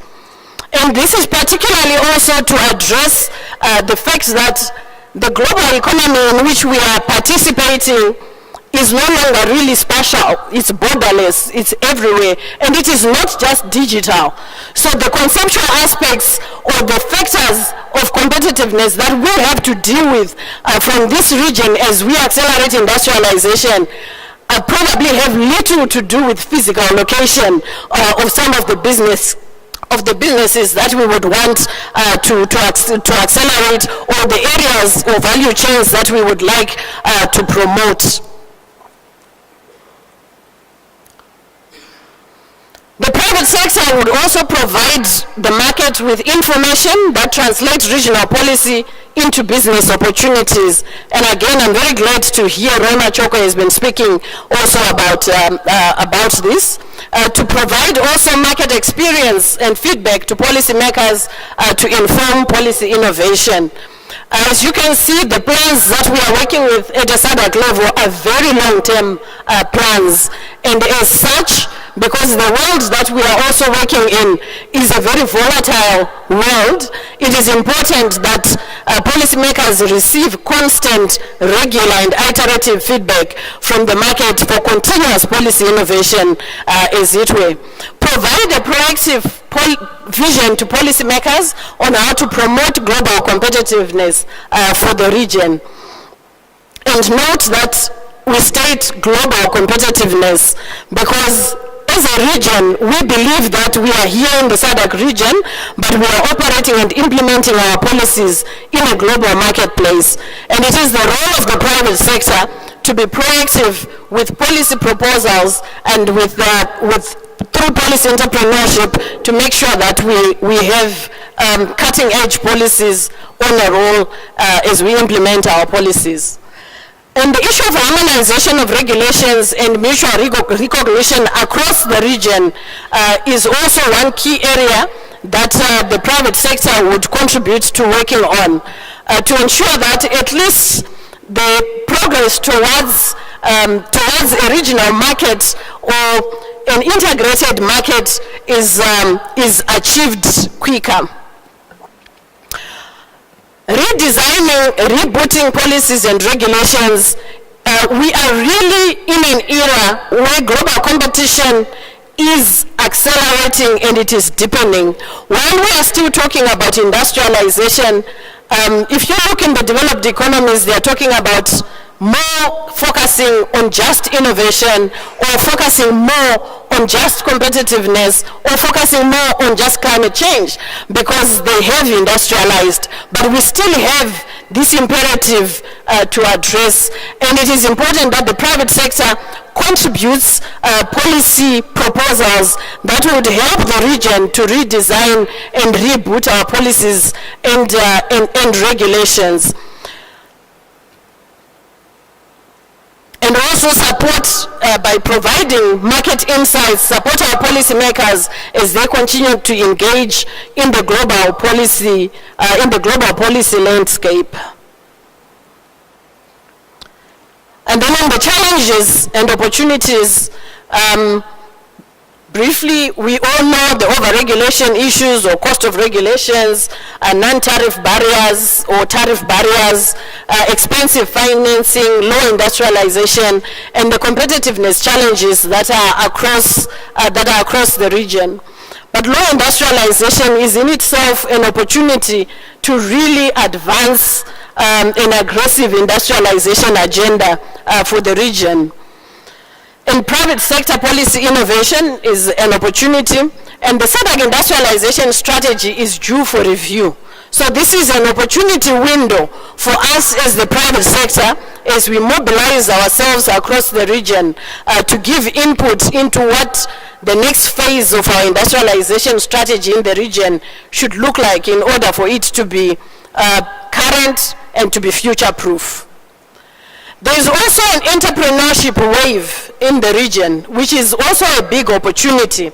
However, entrepreneurship or entrepreneur-focused policies don't seem to be adequate in addressing this wave.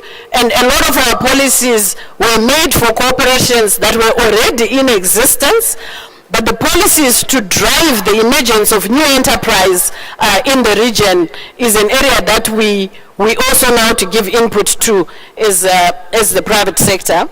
And we have businesses in the region that are ready to scale and to scale big, so they can contribute their experience and their scale to anchoring the region's industrialization strategy. So these private sector entities that probably have crossed the $1 billion mark, whatever number they are in the region, can also be anchors to the industrialization agenda, particularly to the value chains areas that have been identified in the strategy. I thank you.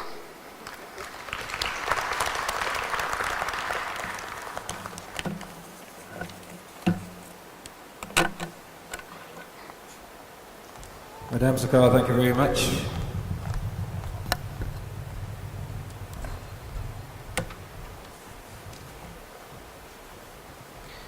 So much of what Madame Kwarika focused on was the private sector's role in financing regional infrastructure, especially in sectors like mining, commercial agriculture, and essential infrastructure. And obviously the importance of innovating financing solutions to support regional infrastructure projects. Ladies and gentlemen, over the next few minutes before we wrap up, or before I hand over to my co-host, I've got a few questions. In fact, going to open it up to the floor. We've got some mics on the floor. I will take a few questions, 3 or 4 questions for my panelists, just to have some form of interaction. I've got the gentleman at the back there. Can somebody get to him with a mic, please? Someone's coming to you, sir. Just tell us who you are, where you've come from very quickly, and who your question is targeted at. Thank you. Thank you. I'm speaking to Portuguese, please. You're speaking to? I speak Portuguese. I'm from Angola. Okay.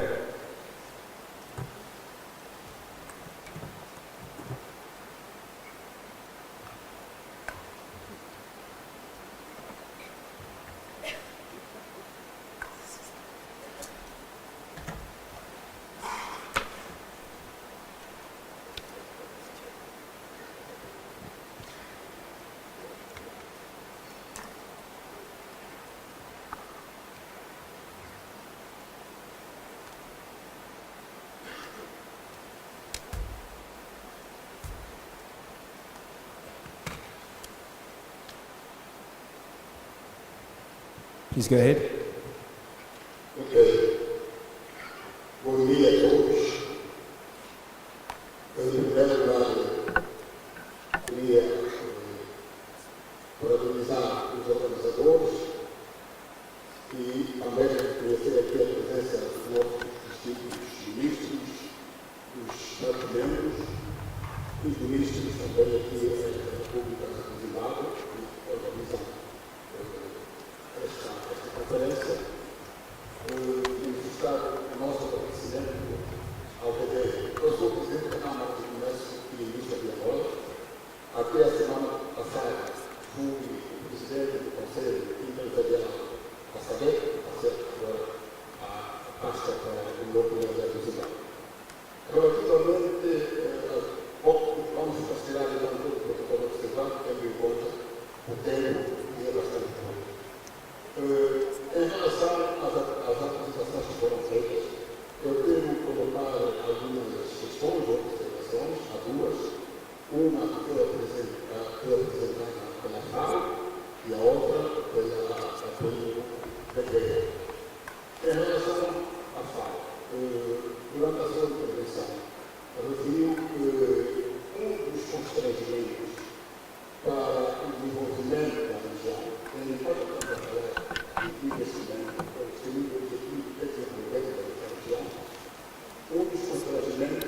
Sorry, sir. We're not doing very well with the interpretation.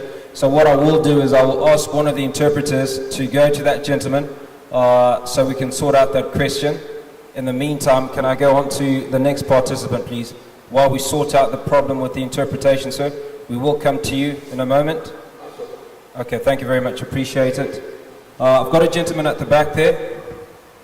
I hope you are not speaking to us in French or... Thank you. My name is Chief Mtebo. I'm from South Africa. My question is directed to the last speaker. South Africa is a very strong, organized business movement, and I think we can play a critical role, particularly in the SADC industrial strategy. As you all know, that at the moment we are busy with advancing the progress, the economic empowerment. I'd like to get your opinion on that. I'm sure you've worked with a number of our organized business such as SADC, etc. Thank you.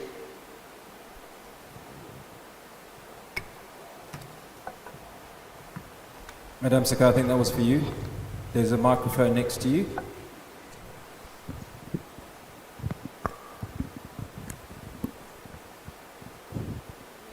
The lady to come again. Sorry. It was the gentleman at the back, actually. Oh, okay. Sorry. My apologies. Chief, would you like please to very briefly repeat your question?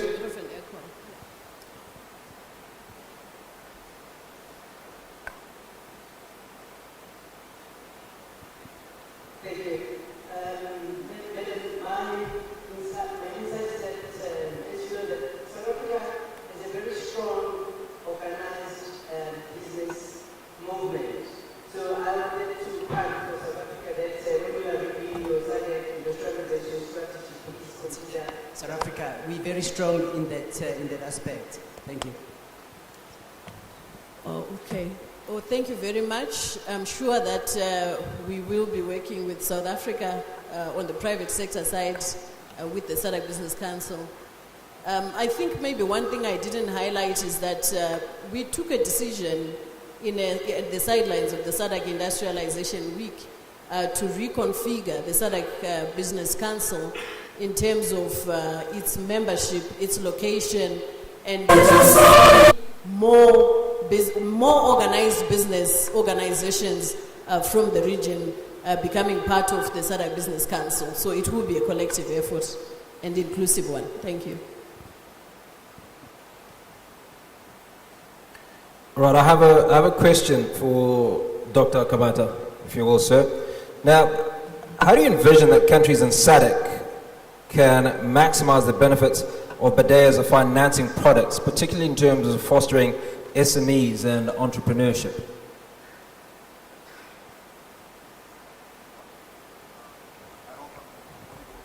No, you're not.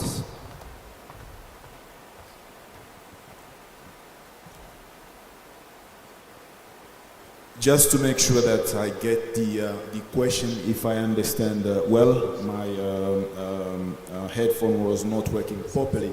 So if I understand the question well, moderator will assist. The question is about what a SADC member country can do to get its small and medium enterprises benefited from BADEA financing. Is that a question? All right, well, thank you very much. So when it comes to small and medium enterprises, which is one of the key priorities for BADEA, there are a certain number of ways where a country can actually work to get its private sector, and more specifically small and medium enterprises, benefited from BADEA financing. One approach it can be, I think, in a situation like COVID, for instance, some of the countries were proactive to approach BADEA, request a more affordable loan, and then work with local partners. Some of them used commercial banks to channel that acquired an affordable financing from BADEA towards small and medium enterprises in what they call a recovery policy after COVID. If that approach was around COVID, it can be also applied in a regular time. A government which want to actually help its private sector and small and medium enterprises can use this approach, which means reach out to BADEA and then channel that financing towards small and medium enterprises. Another approach for the country is actually to approach BADEA in another way. We guys at BADEA, we are working very hard with our partners, country for instance, to come up with what we call a framework agreement wherein BADEA and the specific country sign up an agreement to protect private investment within that country. So doing that will actually enable BADEA to work very closely with the private sector within that country. So by doing that, then for a bank that does not have a national presence, we can work with the private sector within that country and extend our financing down to the small and medium enterprises. Dr. Kabata, thank you very much. I'm going to take... sorry, it's not break time yet. Okay, so there's a lady there. Thank you. Thank you so much. Thank you so much. I'm Mr. Raichi Gogo, Vice Chairperson of the Small and Medium Enterprises Advisory Council, which is a constitutional body. I'm happy SME issues have been highlighted. But for me, I think the SADC region is more concentrated with SMEs, wherein even these discussions that we are having here, I would love to see a situation where SMEs and the corporates are moving hand in glove, rather than SMEs just come as an aside. So yes, working with BADEA, that's okay, but for me, that's very silo. Would love to see the development and where we are going as SADC, moving with the SMEs.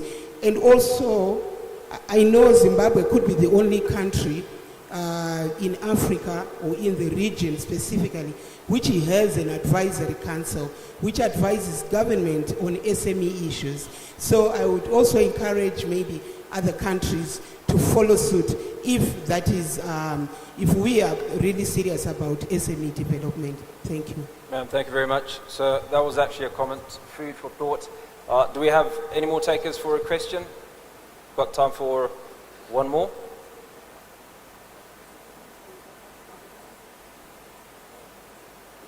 Okay, have we been able to sort out an interpreter for the gentleman who had the question in Portuguese? Are we sorted? Can I? Just give us 1 minute, please, sir. Channel 5 for English. Okay, channel 5 for English.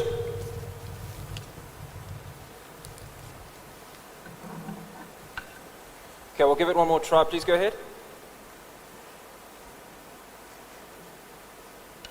Can I? Ok. Bom, eu então vou colocar as minhas preocupações em termos do setor privado. Primeiro, parabenizar o BADEA por vir dar esta contribuição à SADC. Como uma das minhas colegas atrás acabou de dizer, a região da SADC, a classe empresarial está mais constituída por pequenas e médias empresas, que têm tido muita dificuldade em aceder aos produtos financeiros. I'm sorry, sir, but it doesn't seem to be working. Where are the interpreters based? Can an interpreter not come out? We can't. I think for purposes of progress, if we've got an interpreter, if you can come out and assist us, please, I think it will allow us to allow the gentleman to ask his question, and then I think it's only a handful of people that can hear it. The panelists can't hear the question. Right, the panelists can't hear the question. I was on Channel 5. I think for the sake of progress, can we get an interpreter, please, to come into the room? Are you close by?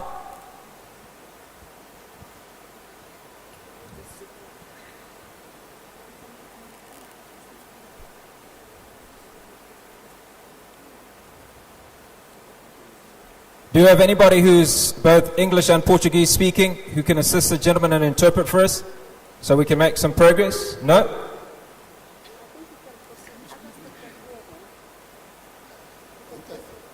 Okay, maybe we'll give it one more try, sir. Please go ahead. Can I? Yes, please. Ok.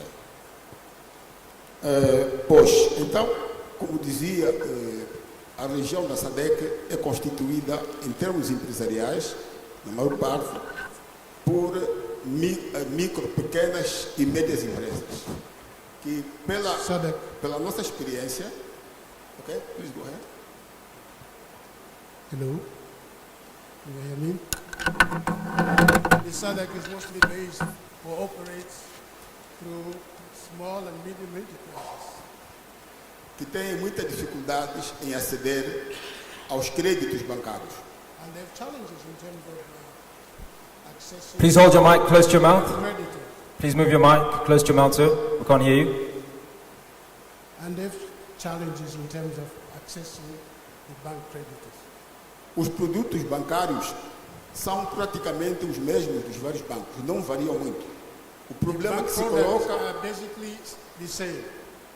O que se coloca é o acesso do setor privado, das pequenas e médias empresas, aos produtos bancários.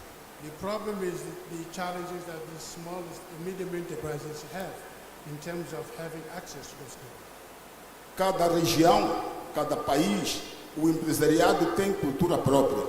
E aqui em África, particularmente na SADC, nós temos uma cultura empresarial diferente da cultura empresarial do europeu. Our business culture, as far as SADC is concerned, is different from the European business culture. Qual é a inovação que o BADEA traz para fazer com que, no meio das dificuldades que o setor privado tem de aceder à banca, possam criar produtos inovadores e mecanismos financeiros inovadores para que estes empresários possam ter acesso à banca? What is the alternative approach that BADEA has in order to make sure that these small and medium enterprises also have access to credit in Southern Africa? Aproximando-se às associações empresariais, às câmaras de comércio, para entender melhor a cultura empresarial de cada país e, consequentemente, da região. So probably they have to approach to the local chambers of commerce in order to have an harmonized approach so that there's access to the credit. A outra questão que eu queria colocar foi em relação à FAO, que falou sobre agricultura. The other question that I would like to raise is the one related to the FAO, BADEA. E dos aspectos que ele colocou são as barreiras tarifárias. And one of the issues that was raised is the barriers. Tariff barriers. Tariff barriers. Pois, se as barreiras tarifárias são difíceis, as mais difíceis são as barreiras não tarifárias, porque as barreiras tarifárias nós conseguimos quantificá-las e sabemos o valor das barreiras tarifárias, são valores acordados a nível dos governos. For us, the tariff barriers are very easy to quantify, whereas the most challenging ones are the non-tariff barriers. Okay, I think we're going to have to leave it there. Thank you very much for those questions. Okay, Dr. Kabata, I'll ask you to answer the first part of the question, and then we'll allow you, the FAO, to sort out the second part of that question as we wrap up. Thank you very much, sir, for your question regarding access to finance for small and medium enterprises and what BADEA can do more to actually permit and promote access to finance by small and medium enterprises. So we are actually using some of the products we have, but BADEA has been leading a quite innovative approach to address small and medium enterprises challenges. And one of them is actually finance. So BADEA has been pushing for what we call a coalition of small and medium enterprises in Africa. Why do we need a coalition? As a matter of fact, challenges faced by small and medium enterprises go beyond finance. Even when there are financing opportunities, some of them cannot afford to benefit from them simply because they don't have required skills, they don't have enough capacity. Some of them, they cannot grow enough because they cannot expand, they cannot access to markets. So to fill those gaps, in addition to the well-documented challenge, which is finance, BADEA has pulled actually a large number of stakeholders, and I will join you on that. The coalition is more about key stakeholders, including small and medium enterprises themselves, financial institutions like DFIs, commercial banks, regulators like government, philanthropists who are more interested in the impact rather than making profit, insurance and guarantee fund. So that for a small and medium enterprises who does not have enough collateral to afford a credit, a loan from a bank, using the coalition within the stakeholders, some may chip in to provide insurance or guarantee and then allow that small and medium enterprises access to the finance because they don't have enough collateral. So this is one of the key initiatives that BADEA has been advocating for, and so far we've made some progress because after launching the initiative, key stakeholders sign up into the chart, and we are working towards a more permanent secretariat to federate effort within interested stakeholders within the small and medium enterprises ecosystem, so that through synergy we can actually address not only finance as a challenge, but also limited capacity and provide them with more market opportunities. So we've been working with AUDA NEPAD on that, so that by joining force, we can contribute to the very ambitious project where through small and medium enterprises, the ambition is to create millions of jobs by 2030. So this is one of the initiatives BADEA has been leading, in addition to the classic product we are offering at a time. Thank you. Dr. Kabada, thank you very much. Mr. Machoko, I'll ask you to take care of the... Okay, thank you very much. So regarding the issue of tariff and non-tariff barriers, we are saying, working with SADC, we are taking a business case approach where we seek to quantify the investment that is required within the region if we are to successfully implement a free trade area arrangement within the region, and also at Africa Continental Free Trade Area Agreement level. So we are doing the analysis where we are looking at the investments required towards, for example, phytosanitary standards in terms of harmonization. What are those trade-enabling infrastructures that are required? And for countries to forgo tariffs, what kind of investments can they take up in order to to compensate for the lost potential income from the tariffs. So that's our methodology. Thank you.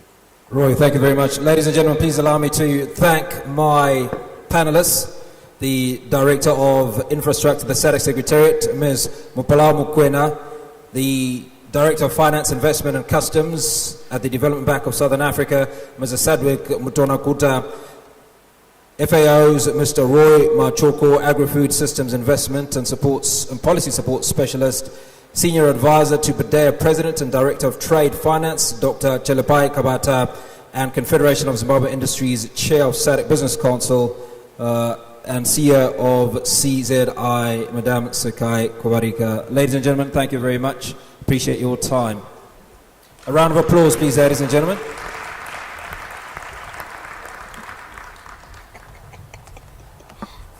Thank you, moderator.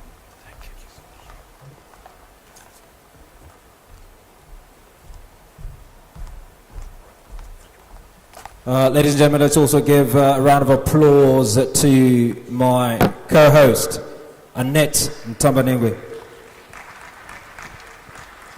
I'll use this one. Thank you. Thank you, Hugo.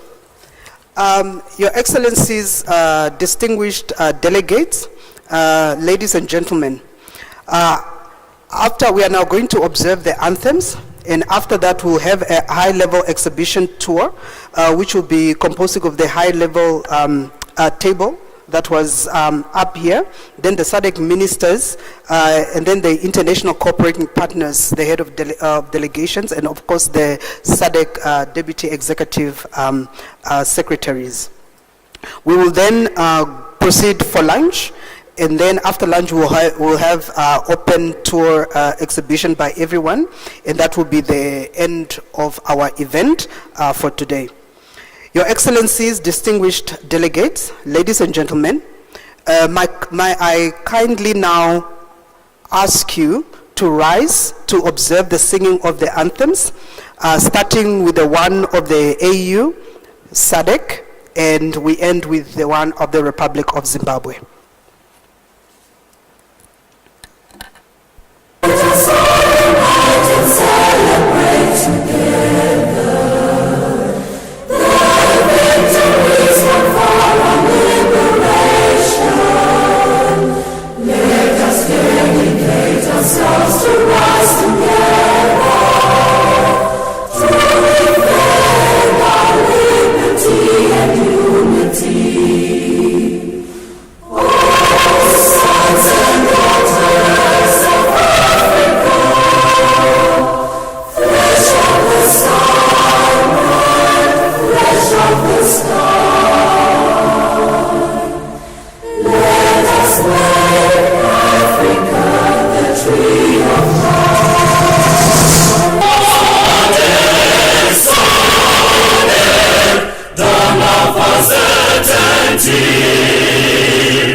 Thank you.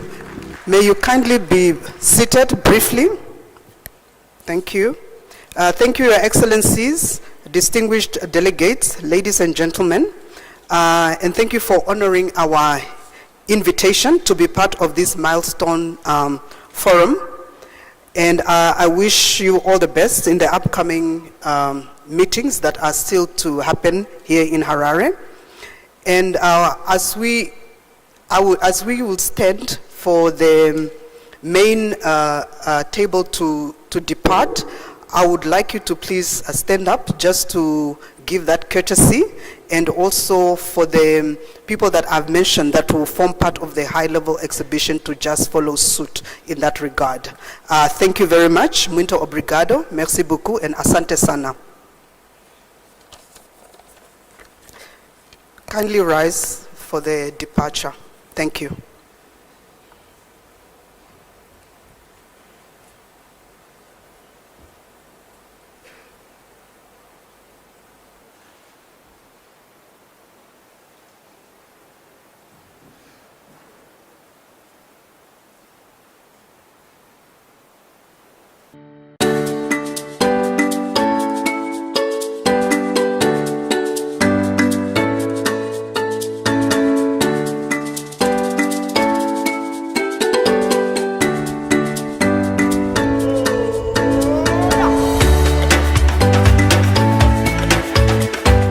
Sixth Arab Summit Conference, Resolution Number 49, the establishment of an Arab-African financial institution to contribute to socio-economic development projects and provide technical assistance to African countries. To implement the resolution, 18 Arab countries signed on the 18th of February 1974 the establishment agreement of the Arab Bank for Economic Development in Africa, BADEA. 50 years passed since BADEA launched its operations from the heart of Africa, Khartoum, Sudan, to support 44 African countries. BADEA's capital increased over the years from 231 million when established to 20 billion US dollars. BADEA commitments today reach 13 billion US dollars, funding Africa's public sector, private sector, trade finance, and technical assistance grants. Guided by SDGs and Agenda 2063 of the African Union, BADEA's 2030 strategy vision is to be a platform for Arab-African economic cooperation for development. Our mission is to enhance Arab-African economic cooperation through financial assistance, investment, and technical support. For 50 years, the largest share of BADEA's funding has supported human-centered infrastructure development. BADEA has invested in roads, airports, railways, water and sanitation, energy, education, health, and social housing sectors, all aiming to improve quality of life. For 50 years, BADEA's agricultural and rural development projects have helped alleviate poverty and ensure food security by providing funds to improve product quality, productivity, and support farmers' access to agricultural inputs and markets. Over the past 5 years, BADEA has provided 5 billion US dollars to promote the private sector and build trade bridges within the continent, the Arab world, and globally striving towards a more prosperous and economically stable Africa. For 50 years, BADEA has invested in SMEs as a major source of household income, job creation, innovation and creativity promotion, and economic growth. I set out to create the most delicious and memorable baobab ice cream in the world, using local ingredients crafted from ancient African recipes and refined for the taste of our people far and near. I had no capital, no support, no machines, yet I wanted baobab ice cream to be enjoyed from Accra to Zanzibar. I nearly gave up until I discovered BADEA and Afro Champions. They have been my rock and my salvation. And through the Caravan Initiative, I am poised to deliver sweet delight across Africa and employ thousands of young people. For 50 years, BADEA provided 1,000 grants for capacity building and technical assistance, focused on enhancing the skills, knowledge, and capabilities of individuals and institutions across various sectors. Together with its partners, BADEA launched initiatives to combat development challenges in Africa, climate change, food security, infrastructure, and access to energy. The Arab Bank for Economic Development in Africa, a golden success story with a high credit rating and an impactful journey made possible by our shareholders, partners, and the African countries we serve. Today, from Riyadh, the capital of the Kingdom of Saudi Arabia, with its committed leaders and dedicated staff, BADEA strives to achieve even greater success. The Arab Bank for Economic Development in Africa. 50 years of Arab and African cooperation.